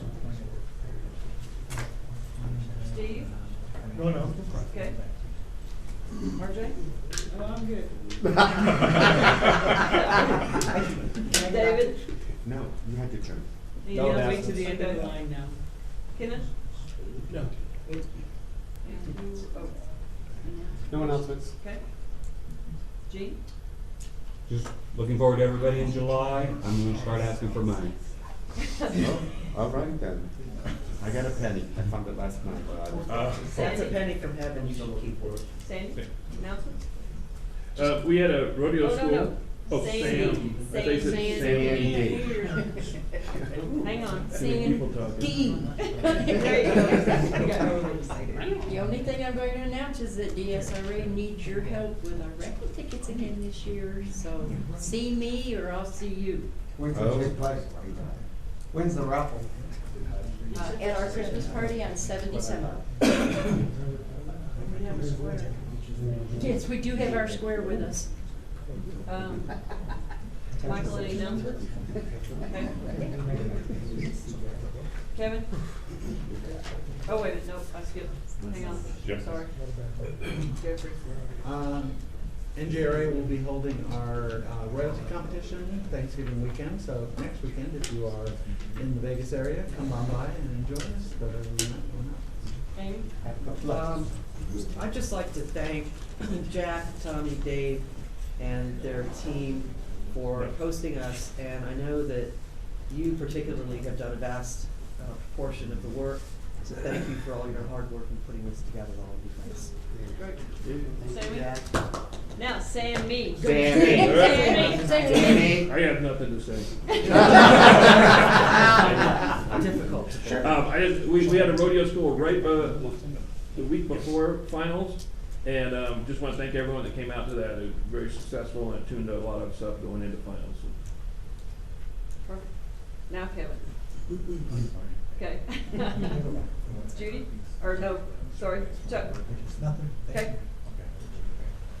And we are adjourned for lunch. So, yeah, so what do you? So I just wanted to say really fast, you guys, we are selling raffle tickets for this cup. If you haven't, You? Missy is selling raffle tickets for CJ for this cup. But if you haven't seen it, Lori Casano's daughter made it. It's very cool. I have all the pictures that was used to make it, but it's really neat because people say, well, what's Nigeria? Well, it has all the images of flags, of wild drag, of calf roping on foot, of goat dressing. It is really a really cool cup. 1 for 3, 3 for 5. Please take a look. It's a really cool cup. I already ordered mine. Oh, but I'll be getting up some round. You will be buying tickets. Okay. Where is lunch and what are we doing? Straight upstairs, every place has your order on it with your meal. So just find your spot. They're ready for it now. What time are we reconvening? We can leave our stuff Yes, here. ma'am. What time are we reconvening? Okay. We will reconvene at, I'll give you 1 hour, so 12:30. Is that all right? Yeah.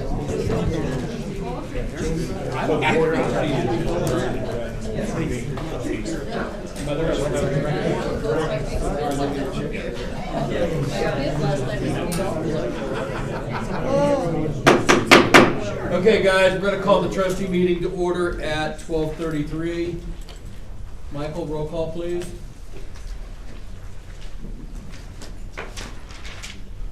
Okay, RJ? Here. Michael's here, Jack's here. Here. Chuck? Here.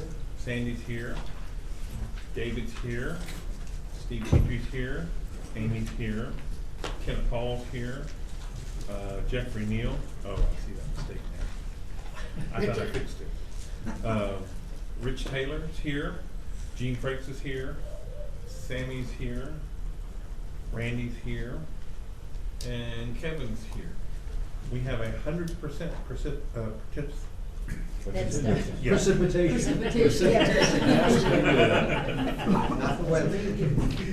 Okay, so at this time I'll entertain a motion to adopt the Robert's Rules of Order for running of the meeting.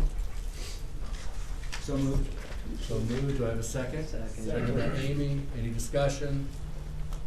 Seeing none, all in favor say aye. Aye. Opposed? Abstentions? That passes. Okay, next the approval of the July meeting minutes.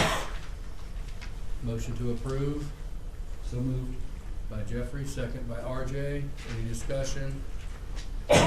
Seeing none, all in favor say aye. Aye. Opposed? Abstentions? Motion passes.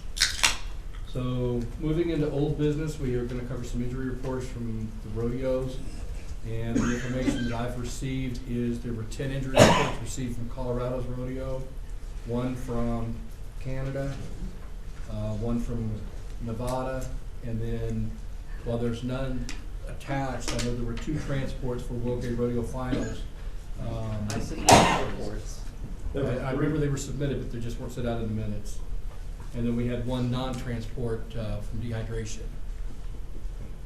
Is there anything else we need to cover on injury reports? Seeing none, we'll move on to re-ride reports.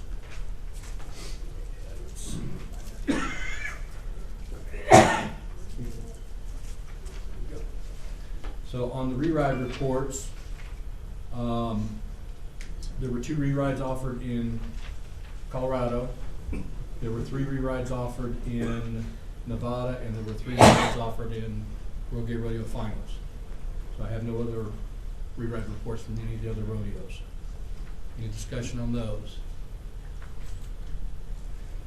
Seeing none, is there any other old business? Seeing none, we'll move on into new business. First thing is gonna be the approval of the rodeo review board minutes. I know Michael sent the emails out on these, and I have a question, Michael. Yep. Denver and Calgary have the full minutes with sign-in sheets. Bay Area, there's nothing about the rodeo review minutes. I didn't get anything from. Okay. And then Las Vegas and WGRF, there's sign-in sheets only, no minutes. There's no minutes from, okay, I must forget to tell, I'll get those sent to you. Okay. So, since we don't actually have the minutes, can we go ahead and approve, I mean, we can't really go ahead and approve them. move them to next meeting. which will be Sunday night. I'll make sure I have them with me. Okay. Then if I don't have them on my, USB drive. Okay, if not, we'll move them to the next meeting then, so. So we're only gonna approve Denver and Calgary at this time. Do you wanna do them as a package, or do you wanna do them individually? Package. Do them as a package, Amy, is it making that a motion to approve? Sure. Do I have a second? I have a second by Jack. Any discussion? Seeing none, all in favor say aye. Aye. Opposed? Abstentions? Motion passes. Michael, you want to do the update on migrants membership? Point of order, you just voted to accept them by Package, yes. package, True. we didn't vote on the package. Okay, so we need a motion. We got a motion to accept them as a package. So do I need a motion to approve? Second. Second by Jack, okay. Yep. Any discussion? All in favor say aye. Aye. Opposed?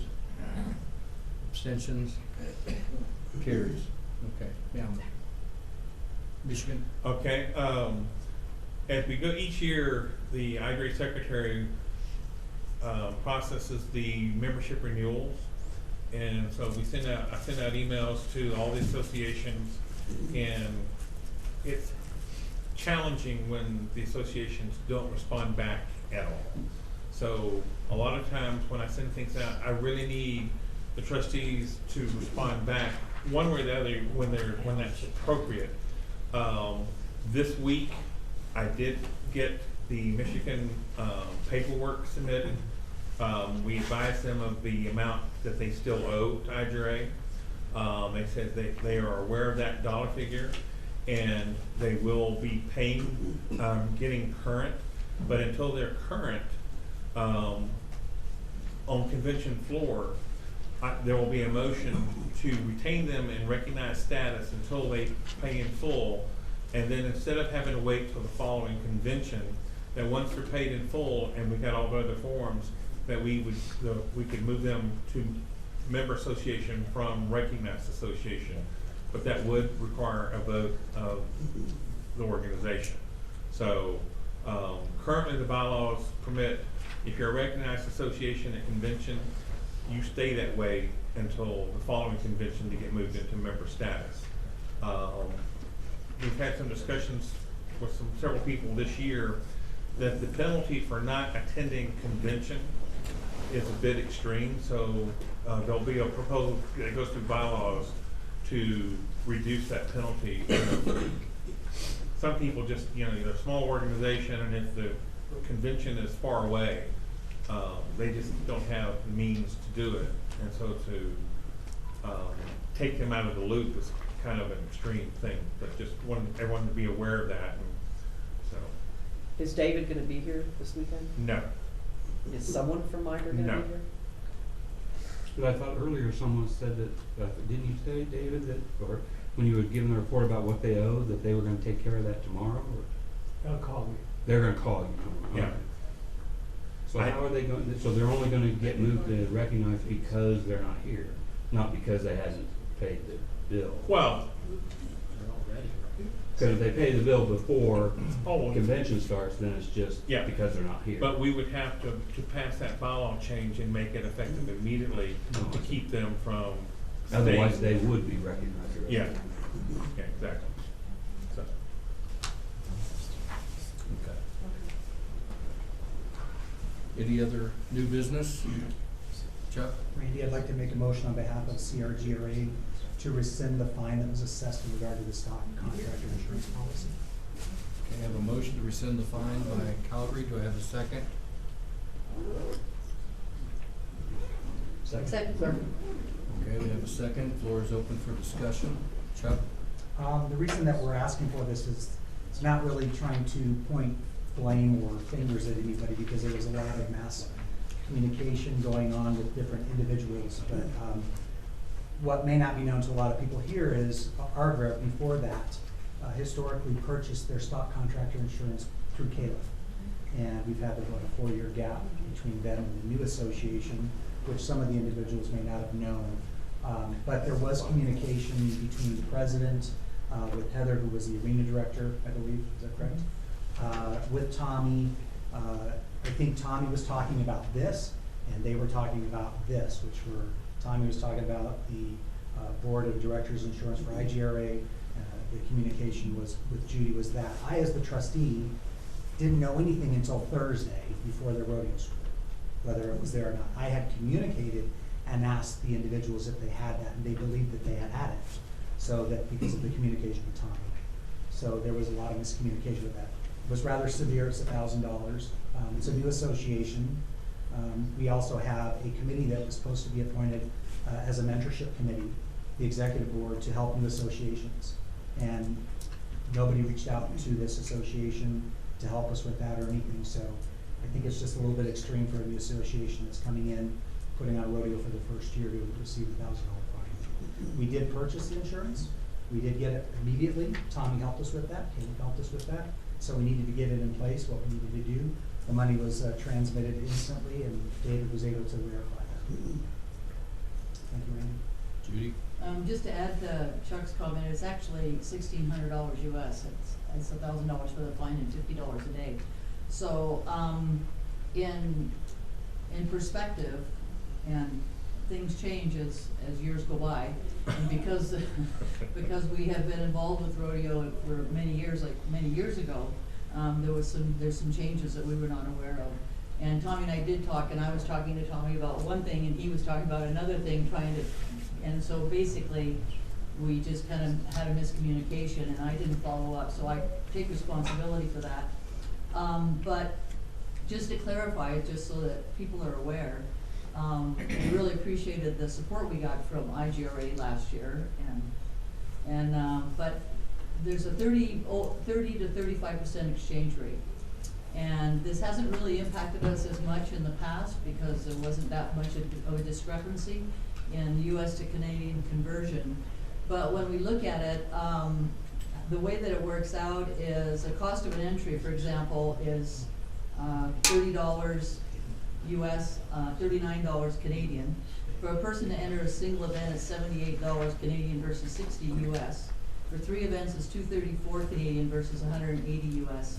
Our $548 times 2, which used to be in the old days of seat tax, but now it's kind of confirmed, is $1,096 US, which works out to $1,424 Canadian.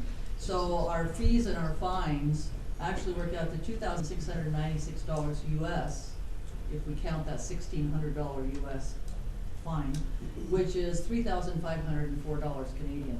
And that's a chunk of change for a new association. So I know we made a mistake, I know we missed it, but in the big picture, it wasn't intentional. It was kind of like an oversight on our part. We weren't trying to prevent, paying anything. And within a matter of 2 hours, thanks to Tommy and David and Wayne, it was done. So from the time Tommy contacted us, it was like, boom, just paid. So I don't know, you can do with it what you want, but it's a considerable amount of money. Okay. Other discussion? Jack? So I guess, I'm just curious, the trustee said they didn't know about all this. Why was the trustee not involved earlier to make it aware? Because my communication with Chuck was that we had covered it. Because I was communicating with Heather in regard to stock contractor contracts and that kind of thing, and other insurance. And I told him, yeah, it's covered, no problem. And so it was my fault because I thought we had it covered. He was talking about one thing, I was talking about something else, so that's basically what happened. Okay. Other discussion?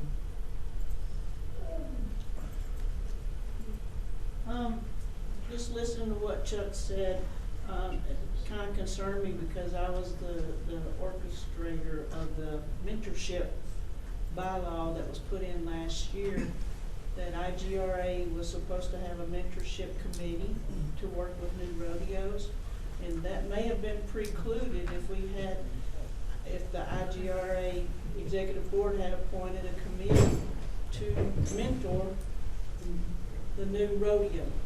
Does that make sense? Yes. I'm just throwing it out. Other discussion? Question. have we ever imposed this fine and actually ever received it from anybody? 'Cause I think we've imposed it before and it's been wiped away. I'm not sure if it was this one. I'll answer. There have been late fees, yes, but not to this magnitude. I'll say this one is relatively new, this $1,000. Yeah. The teeth put in IJRA has been forced to purchase the insurance for a given association, but not at this delayed time. Any other discussion? Just so you know, that fine has been paid, like CRGRA has paid it. This was new, that's our responsibility. Any other discussion? Seeing none, all in favor? So my question is, are we voting to refund? Was that the motion to refund? To rescind the $1,000 Well, fine. not rescind, but and refund, I guess it's been paid, It's not right? rescinded, it's been Yeah. So it's rescind Yes. and refund. If we rescind it, it will be refunded. Okay, thank you. Any other discussion? But is that, I'm sorry, clarification, is that the full 1,600 or is it 1,600 separate? Because there's two separate fines, it's 1,000 and then it's the late fee, correct? The motion made by Chuck was to rescind the $1,000 fine. I didn't put a dollar amount on it. Okay. I just put the fine associated with the stock contract. With the stock contract, and that is, Which is $1,600 US. okay, so 1,600. Wait, so that was, the dollar amount was not part of the Original motion. original motion? Right. Right. Then we need, I think we need a dollar amount on this motion. So can we get an amendment to the motion? You can offer a friendly, but see if they accept it. I offer a friendly amendment to rescind the $1,000. Okay. You accept the amendment. Accept, okay. And my second was? But that's, but that doesn't include the late part. Right, it's just $1,000 part. $1,000. Okay, so we have a, No, Gene? that's- Wait a minute, Randy, we were under the impression it was $1,600. I said 1,000. You- Okay. Yeah, You 1,600 heard 16? actually. Okay, it's 1,000. It's $1,000 But they're- fine plus the $50 a day. That's Two correct. separate things. That is correct. Two separate things, right. So And his, his motion is for everything. okay, so Chuck's motion is for everything, and the friendly is to just refund the $1,000, not the late fee. Then we would not accept that amendment. Okay, they've not accepted the friendly. We're looking for the 1,600. Gene? You know, it is a pretty stiff fine, there's no question about that. But we put this in a couple of years ago for the purpose of making sure that people have that insurance when they go into it, and that they have an insurance policy that's actually valid. Because we have had rodeos with a certificate that was actually no good. And so that's why it's supposed to have been in the office X number of days in advance, so that that can be confirmed. And I just don't understand or believe that we should have rules that we as a convention decide upon, not just the people in this room, the convention decides upon, puts in place, and then we come into and decide we're not going to enforce the rule. Because I mean, I understand it's a new rodeo on the circuit, but, you know, like Judy said, you know, her and Heather have been around longer than I have been. So, and it's not the first rodeo that the producers have put on. The rule simply says you have to have stock contractor certificate. So somebody from there needed to get a certificate in their hand and send it to the office. So I'm not sure I'm getting the miscommunications. There was nothing ever sent from Calgary to the office. I think it's unfortunate, but I think that we need to uphold the rules as the convention put them Tommy, you were. I'm sorry. You had your hand up a while ago? I was gonna try and clarify the two, the late fee and the $50 a day, and then the $1,000, but that doesn't matter Amy? now. Okay, now I'm getting confused. My impression was that the miscommunication was between Judy and Tommy, and that they were each talking about different things. Is that not correct? I asked for the stock contractor insurance certificates. The day of the rodeo. No, that is not When? correct. When? That week, Thursday. well before the rodeo. The email I received from you was on Thursday afternoon. Well, that's not the day of the rodeo. Okay, sorry. Well, I understand that. That's not the day of the rodeo. Mhm. Yes, We're when gonna I no did not notification prior to- receive it, I started inquiring about stock contractor insurance in those words, hoping that 3 experienced people, Chuck, Judy, and Heather, would understand those words. Now, is there miscommunication? It certainly wasn't on my part. Sandy? I just want to bring up the fact that the rule was put in place about mentorship, and if the mentorship had been there, would any of this have happened at all? Any other discussion? Jack? I would like to address that. I mean, you have people with, I mean, how much experience did you have on that board? When we said approved it last year, how many years? There's well over 100 years of experience. I think that's, sorry. Judy? I think that's academic, whether we have 50 years of experience between the 3 of us or whether we are brand new. I think the point is it's a new association, new rules have been passed since whenever. And I think that, yeah, I take responsibility, but at the same time, this is a hardship, quite honestly, on our association. We want new associations. Are we penalizing new associations because they make a mistake? We had it done in 2 hours. By the time Tommy contacted us, it was done in 2 hours. And let me tell you, another thing that it impacts is our sponsorship. Because we have sponsorship contracts that want to look at our books. And when we are paying a fine to IGRA, which is our International Gay Rodeo Association, and they look and they go, I thought IGRA was welcoming you, I thought they were supportive of you, and you're paying this much money out to them, what is that about? It's pretty hard to justify that. It's hard to explain to our sponsors, well, yeah, they want us there, but we made a mistake and here's the fine. And I understand that it's a critical thing, and insurance is critical. I mean, I was talking to Tommy about insurance for our hotel, you know, in December. But I think that at the same time, I think there has to be a little bit of forgiveness in regards to new associations, regardless of who's on that board. And yeah, it won't happen next year, I guarantee it, if we have an association, and we do at this point have an association, but this is a fair amount of cash. Sandy, then Chuck, and Paul. I just wanted to reiterate that we're talking about a rule that we put in place on mentorship for new associations, not experience of the people of the association. Chuck? To clarify, I had sent emails to Judy asking if the stock contractor insurance policy had been secured. I was told yes. Okay, that's why I moved on. When I look at the emails that were exchanged then between Tommy and Judy, because she shared them with me, I could see where Judy was talking, trying to say that it's about this, and Tommy was saying it was about board and officers, and it's very confusing. So to understand that, I'm under the impression everything's good, okay? It's only when I get an email on Thursday afternoon when I arrive in Canada that says we don't have a stock contractor policy. Well, if we're in this together to help and support, probably getting a notification earlier would have helped, a phone call, a text, or something from Tommy letting me know. I didn't know. All I could do at that point in time was group, get the people together that needed to get it done so we could move forward to have that rodeo, and that's what we did. So as far as that, it is about some miscommunication, but it's not about how many years any of us have had.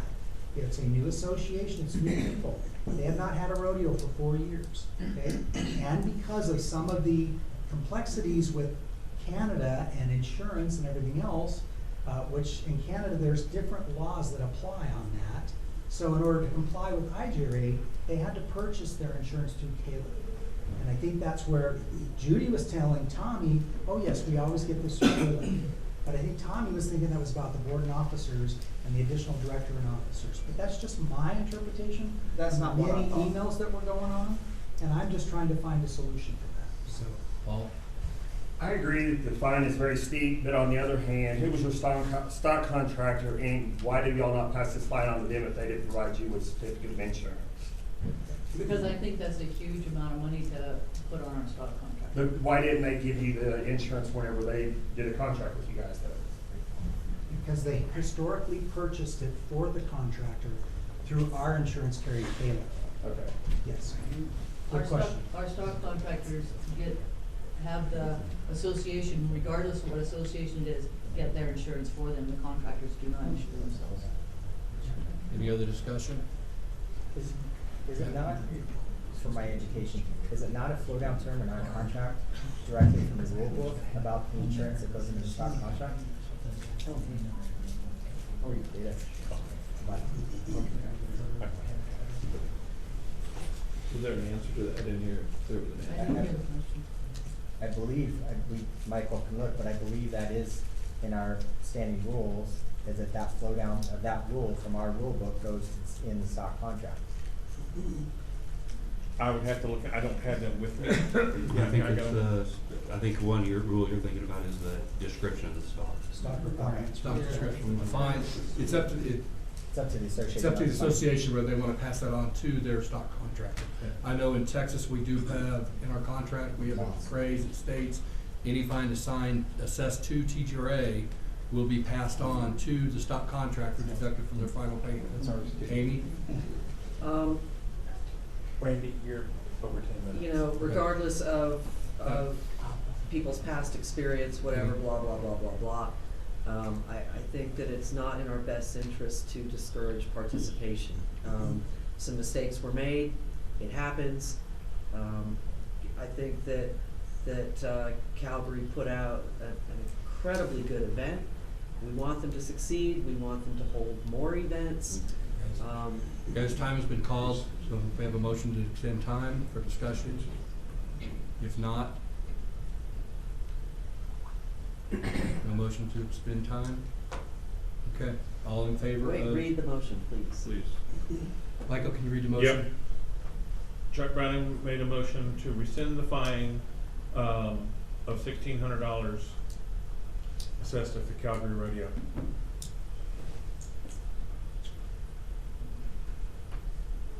Okay. I'll second it if it needs a second. Yeah, actually, he didn't say 1,600, it was the fine, but so I need to be correct, didn't give a dollar figure. Okay. So the motion by Chuck is to rescind the fine associated with the stock contract at the rodeo in Calgary. It's already been seconded. Yeah, it's already been seconded, so we don't need a second. So in the discussion, so all in favor of passing this, say yes or aye. Yes. Aye. All opposed, say nay. Nay. Abstentions? You don't want to do a hand count. You do a hand count. Michael? Or I can do it here. Okay. All in favor of passing this motion, raise your hands. Yep. Opposed, raise your hands. It sounded different though. It did sound different. Yeah, it did. Yeah. Abstentions? One abstention noted. Motion passes. Any other new business? Seeing none, we'll move on to announcements. Jack? None. None for Texas? I did that at the beginning. You want me to do it again? Welcome to Denver. I'll have a great time. Yeehaw. Steve? Chuck? Or, I'm sorry, RJ? I'm good. Okay. Ken? You're pretty good at that. Good. All right. David? Nothing. Jeffrey? Nothing. I have nothing from Rich, okay. Myra's not here. Michael? No announcements? Okay, Amy? I'm gonna defer to Jack. That means come back to me. Sammy? Nothing.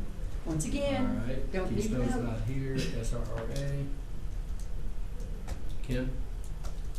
We're not yet on. Kevin, sorry. I was informed that I was to remind everyone that we have garment bags that are about 5 feet long that were donated to us that we'd like to encourage your drag queens to buy to be able to carry their clothes around in. We're asking $20, but like I said, they were donated to us, so talk to us and we'll see if we can get them at an event. They're a really nice garment bag. They're a cloth garment bag. They're the same ones we had at convention that we raffled off that were black and white. These are maroon. Just drag queen? What's that? Just drag queen? I'm sorry, but cowboy drag falls into that category. It's not dragging. Chuck, any announcements? No, sir. Thank you. Okay. All right. North Star doesn't have any either. All right, get back to Jack real quick.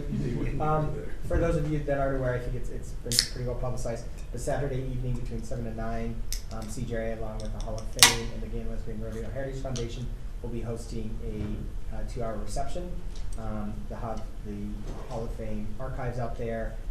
It's beer and wine and light hors d'oeuvres. So if you can stop by and have a quick drink, that would be fantastic. And it will be in the room right next door, folder 1 and 2. I have 2 quick announcements to make. Just a reminder, number 1, Sunday night at the close of convention, trustees will meet. At that meeting, we will elect the new trustee chair, and we will elect 2 trustees at large for the executive committee. The second thing is I'd like to say thank you to everybody for putting their faith in me to take over trustee chair the last 30 days, short as it is. I do appreciate it, and I appreciate your support. So at this time, do I have a motion to adjourn? I do have a question. When are we gonna have our board meetings? Has that been discussed yet? Well,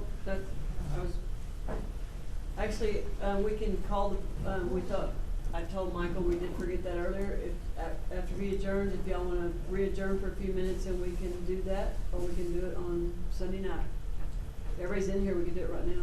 Let's do it. Okay, so we'll, Let's take care of it. okay. Okay, so motion to adjourn. Did I see you raise your hand, Michael? Okay. Okay. Jeffrey? Discussion, seeing none, all in favor say aye. Aye. Opposed? Abstentions? We're adjourned at 1:04. Okay. At 1:04, I'll call the board of directors back. How's that? Okay, so, we need to decide, 3 places, I guess, during the year for the, board of directors meeting. Our problem is we, continually, we don't have a choice in the, first quarter, right? And, it is, we give, Arizona, late notice. I thought that we would have, it would be in university, but that's not gonna happen. So, my question is, I just wanna put this out there. I don't think we have a rule that we do have to meet in person, so that's always an option. Just putting that out there, that's always an option, but, anyway, because I think it would be great if we had a board meeting prior to the first rodeo. I mean, that's just a thought, but anyway. So there's a thought, we don't have Ron here to even ask the possibility of having the board meeting there. He was gonna wait anyways until, convention anyways, to find out whether or not university was going on, and then we'd probably do this. Okay. All right. Because he's already, this is supposed to. So, there is no other. I'd like to suggest Phoenix, Palm Springs, and Denver. They're all roughly 3 months apart. Right. I think Palm some other Springs people is- should be able to ask as well. Sure. Okay. Nobody's asking. Oh, well, we were talking, I think there was, Yeah, I did. go ahead. Personal standpoint, Phoenix I can never make, unfortunately. Yeah. And that's been one of the nice things about not having it there. Fair enough. Okay, are there, Amy had a suggestion, is there other associations that would like to, host one of the board meetings? North Star is willing to host the July meeting. GPRA can host in May. That'd be great, and it's nice that it's It's a back. central location, and I can't make Phoenix Yeah. either, I'm like Yeah. Sammy, I can't make Phoenix. If we get approved. If we get approved. Yeah, if we get We might have a approved, this. problem with that. That's too big. There's an asterisk by my comment. But if we get approved, yeah, we'd be happy to host. Okay, so there's two associations that have asked to host that are, There's only one new rodeo locations. between those two, right? Do what? There's only one rodeo between those two. Between where? Between, Great Plains and. No. North Well, Dakota. they're in What is the it? rodeo, but they're in different quarters. We've Okay. had that, we had Yeah, that okay. happen this year too. Yeah. I'd Mike? like to request we actually vote on them one at a time, instead of packaging them. Yeah, I do too. I think ideally it would be nice to kind of plan a quarter at a time and not say, these are the three, or Thank you. these are the two, combination. And then Okay. probably actually in order as well, so then we know what one is, and then we can see what the time distance is to the next and then to the next. I agree. We're gonna put up a different calendar there. The brown squares are when we have rodeos. Oh, great. Okay. Brown and the green squares. Okay. That's nice. I like that. Okay. So can we start with the first quarter, is that? Okay, the first I'm quarter, sorry. that's what I was just I'm talking sorry. about, only has, One rodeo. only has one rodeo. But we have several people that, can't make that rodeo. So that's my ask is, go ahead. Do we want to experiment and try a, conference call board meeting for the first quarter to see how it works, or if it works well or it doesn't work well? In January, Yes, I'd like to see that. I'd like to see that too. okay? Does anybody have any opposition to that? Do we have a way to vote? I mean, how is it gonna be verbal roll call votes on everything then, or? Well, if we have any issues, but I don't. Yeah. I mean, if we had to have an issue, we could do that. Yeah. I mean, we've done it before. Yeah, we've done that before where the yays and the nays sounded similar, then we ended up doing, Okay. a roll call. Yeah, if we needed to. I would suggest I strongly support that. I just think we need to look at a different technology rather than just a conference call number. Too many people interrupt each other. There's no raised hand, there's no vote. There's systems out there in GoToMeeting where we can silence everybody. Because you can do a raised hand and Yes. stuff. We can, Yeah. we'll fix that Yeah. part. So if we have Is that, I right? highly Yeah. support it. Yes, On okay. our current meeting line, we have the ability to do, online, everyone connected on a laptop, and, you know, Yes. that's already available to us. Robin can help us with that too, because we have, access to things where you push a button to raise your hand, and, there can be questions can be going in and stuff, so we can, Yeah. there's several things that we can do. Yeah. Okay. Yeah, and I'll even look at our via conferencing, I might can get something set up for you guys to use. Okay, so do I have a motion for to have a January, conference call meeting for the first quarter, board meeting? A motion for that? Do we need to go ahead and pick a date? Yep. Yeah. That's- Should we do it on Saturday or Sunday? Which one is, holiday? I would say Saturday, because Is this the holiday weekend? Yeah. 17th, yeah. The 17th is Martin Luther King. Yeah. Maybe the weekend after that? Saturday the 25th or Sunday the 26th. Is Saturday or Sunday better for everyone? Well, it is football playoffs. So it needs to be Saturday instead of Sunday. Actually, there might not be any games that weekend because it's probably right before the Super Bowl. Right. You are Yeah, correct. you are correct, it is, there's like a 2-week span there. Saturday. Okay. Saturday, what'd you say, 25th? Okay.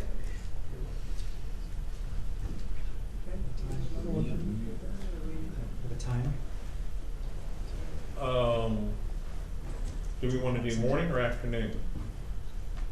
Probably morning, like 9 o'clock Saturday morning, or is that? Well, that makes it 7 in Which time California, zone? so that's 2. So you'll have to, Depends on They the- can bring coffee. I'm up at 4, so. I know, at this age I am too, Chuck. Okay. So, 10 o'clock Saturday morning, the 25th. What time zone? 10, that's central Central. time zone, so make it, 8 make it o'clock. 11 your time and 8 o'clock on. 10 Central. Yeah. Ken Central? Yeah. Yeah. The date you're gonna do, 26th, Saturday, January. Yeah. Need a motion, do we need a motion for all this? Can I ask a question? Okay. Are we sure that everybody that needs to participate, A, has the ability to the computer, B, is it gonna require additional software? And those things, we need to make sure that are connected and active and working for everybody. We've used this before. Yeah. GoToMeetings usually use just a web browser. Does You open up, anybody in this connect. room have a problem with being able to get on a GoToMeetings on a laptop so they can see anything for this meeting? Anyone? Yeah. Okay. What we've used so far has been free call, and we've done the online computer, free call portion as well. So Saturday, the 25th, 10 a.m. Central, and so we need a Motion made. Second. All those in favor say aye. Aye. Opposed, say nay. Nay. Abstentions? I have another meeting, I don't major, when I could be at that, I can sort of. If it was early, it'd be great, because, that's gonna push it too early to go. Okay. Well, there's only 2 of us in California. I mean, I can start as early as necessary. I don't know about Who's the- Steve. But there's also, Nevada's in the same zone. Oh, right. Sorry, Jeff. I'm sure Guy will suck it up. One way. I'll just call it sick.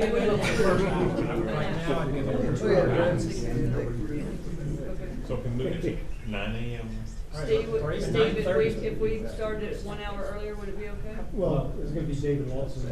Okay. So say yes. Well, David, Yeah, say yes. Just say yes for David then, we'll Yes. just. So 7 a.m. Sunday morning for the So California. even 9:30 would be, Okay, so then we need to amend Yeah, what we're gonna start it an hour earlier or whatever, so. be 9. Yeah. I got something to sit back. 9 what? Central. 9 a.m. 9 Central. Central.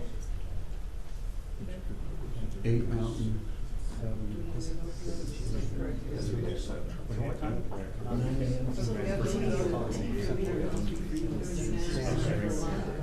Oh, that's right. Okay, so we're gonna revote, just so we corrected the date. I mean, Time. time. All those in favor, say aye. Aye. Opposed, say nay. Abstentions, okay. That's the first one. Okay, the second quarter is, oh, I make a motion to have the second quarter Board of Directors meeting in Oklahoma City with GPRA. so May. What that mean? Yeah. what's that number? Is it 23? It's the Okay, 22. Memorial Day weekend. Okay. Is it that weekend, Paul? Yep. Paul? Yes, it is. Yes. Okay. So it's gonna be 22nd, Patrick, is that the 22nd, the Friday? Correct. Friday, yeah. Correct. Any other discussion? Was there a second? Do you see me and I have Do we have a my second glasses for on? that? I'll second it. Second. Okay, Sam seconded it. Okay. I think it's great. Texas. Bring me a present. 3 months or 4 months break. In May, there's a 4 months break. We're trying to do quarterly meetings. Normally, your quarterly meetings are every 3 months. Oh, yeah. So now you're driving a lot of everything to the end of the year. Cause you're Not gonna that I get. can't do that. We've never done that before. First quarter is January, February, March, you need to have a meeting in that quarter. Oh, yeah, January is fine.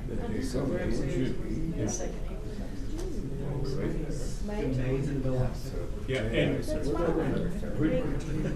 for what it's worth, we've done the same thing this year. Oh, I see what you're saying. Our second.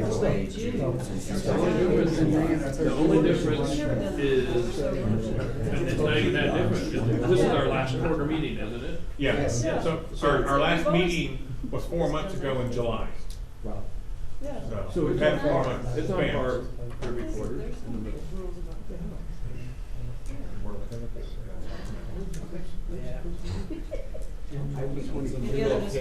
Any other discussion?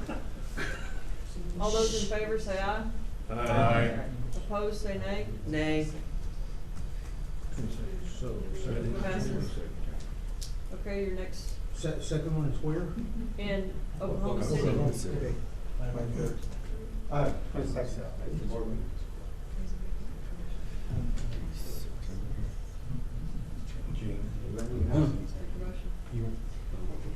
I'll move that we have the third quarter board meeting in Minneapolis, Minnesota.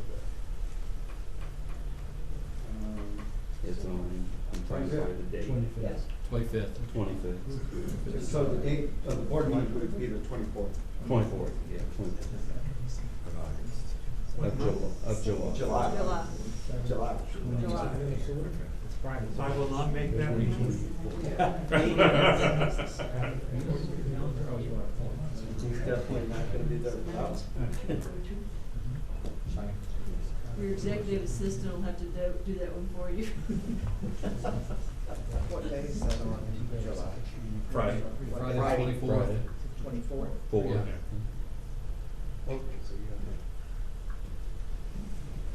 Any other discussion? Does that, All the, just a question about that date. So that's a meeting in which we have to take care of a bunch of things that are in our calendar related to other calendar periods. So it does provide sufficient time to get, I guess that's awards nominations and votes it's and always, those kinds of things. we did it at Denver the same month. Okay. This last year. Yeah, this is actually giving you a little bit more time, just Yep. a couple of weeks more. Yeah.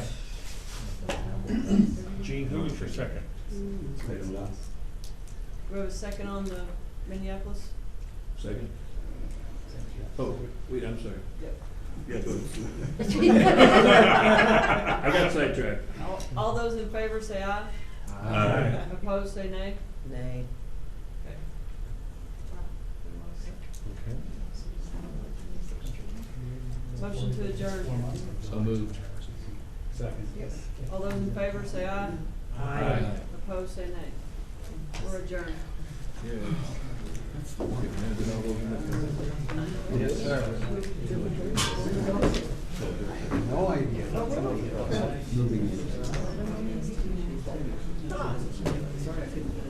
I know, I know where you're going. So I'm sure. And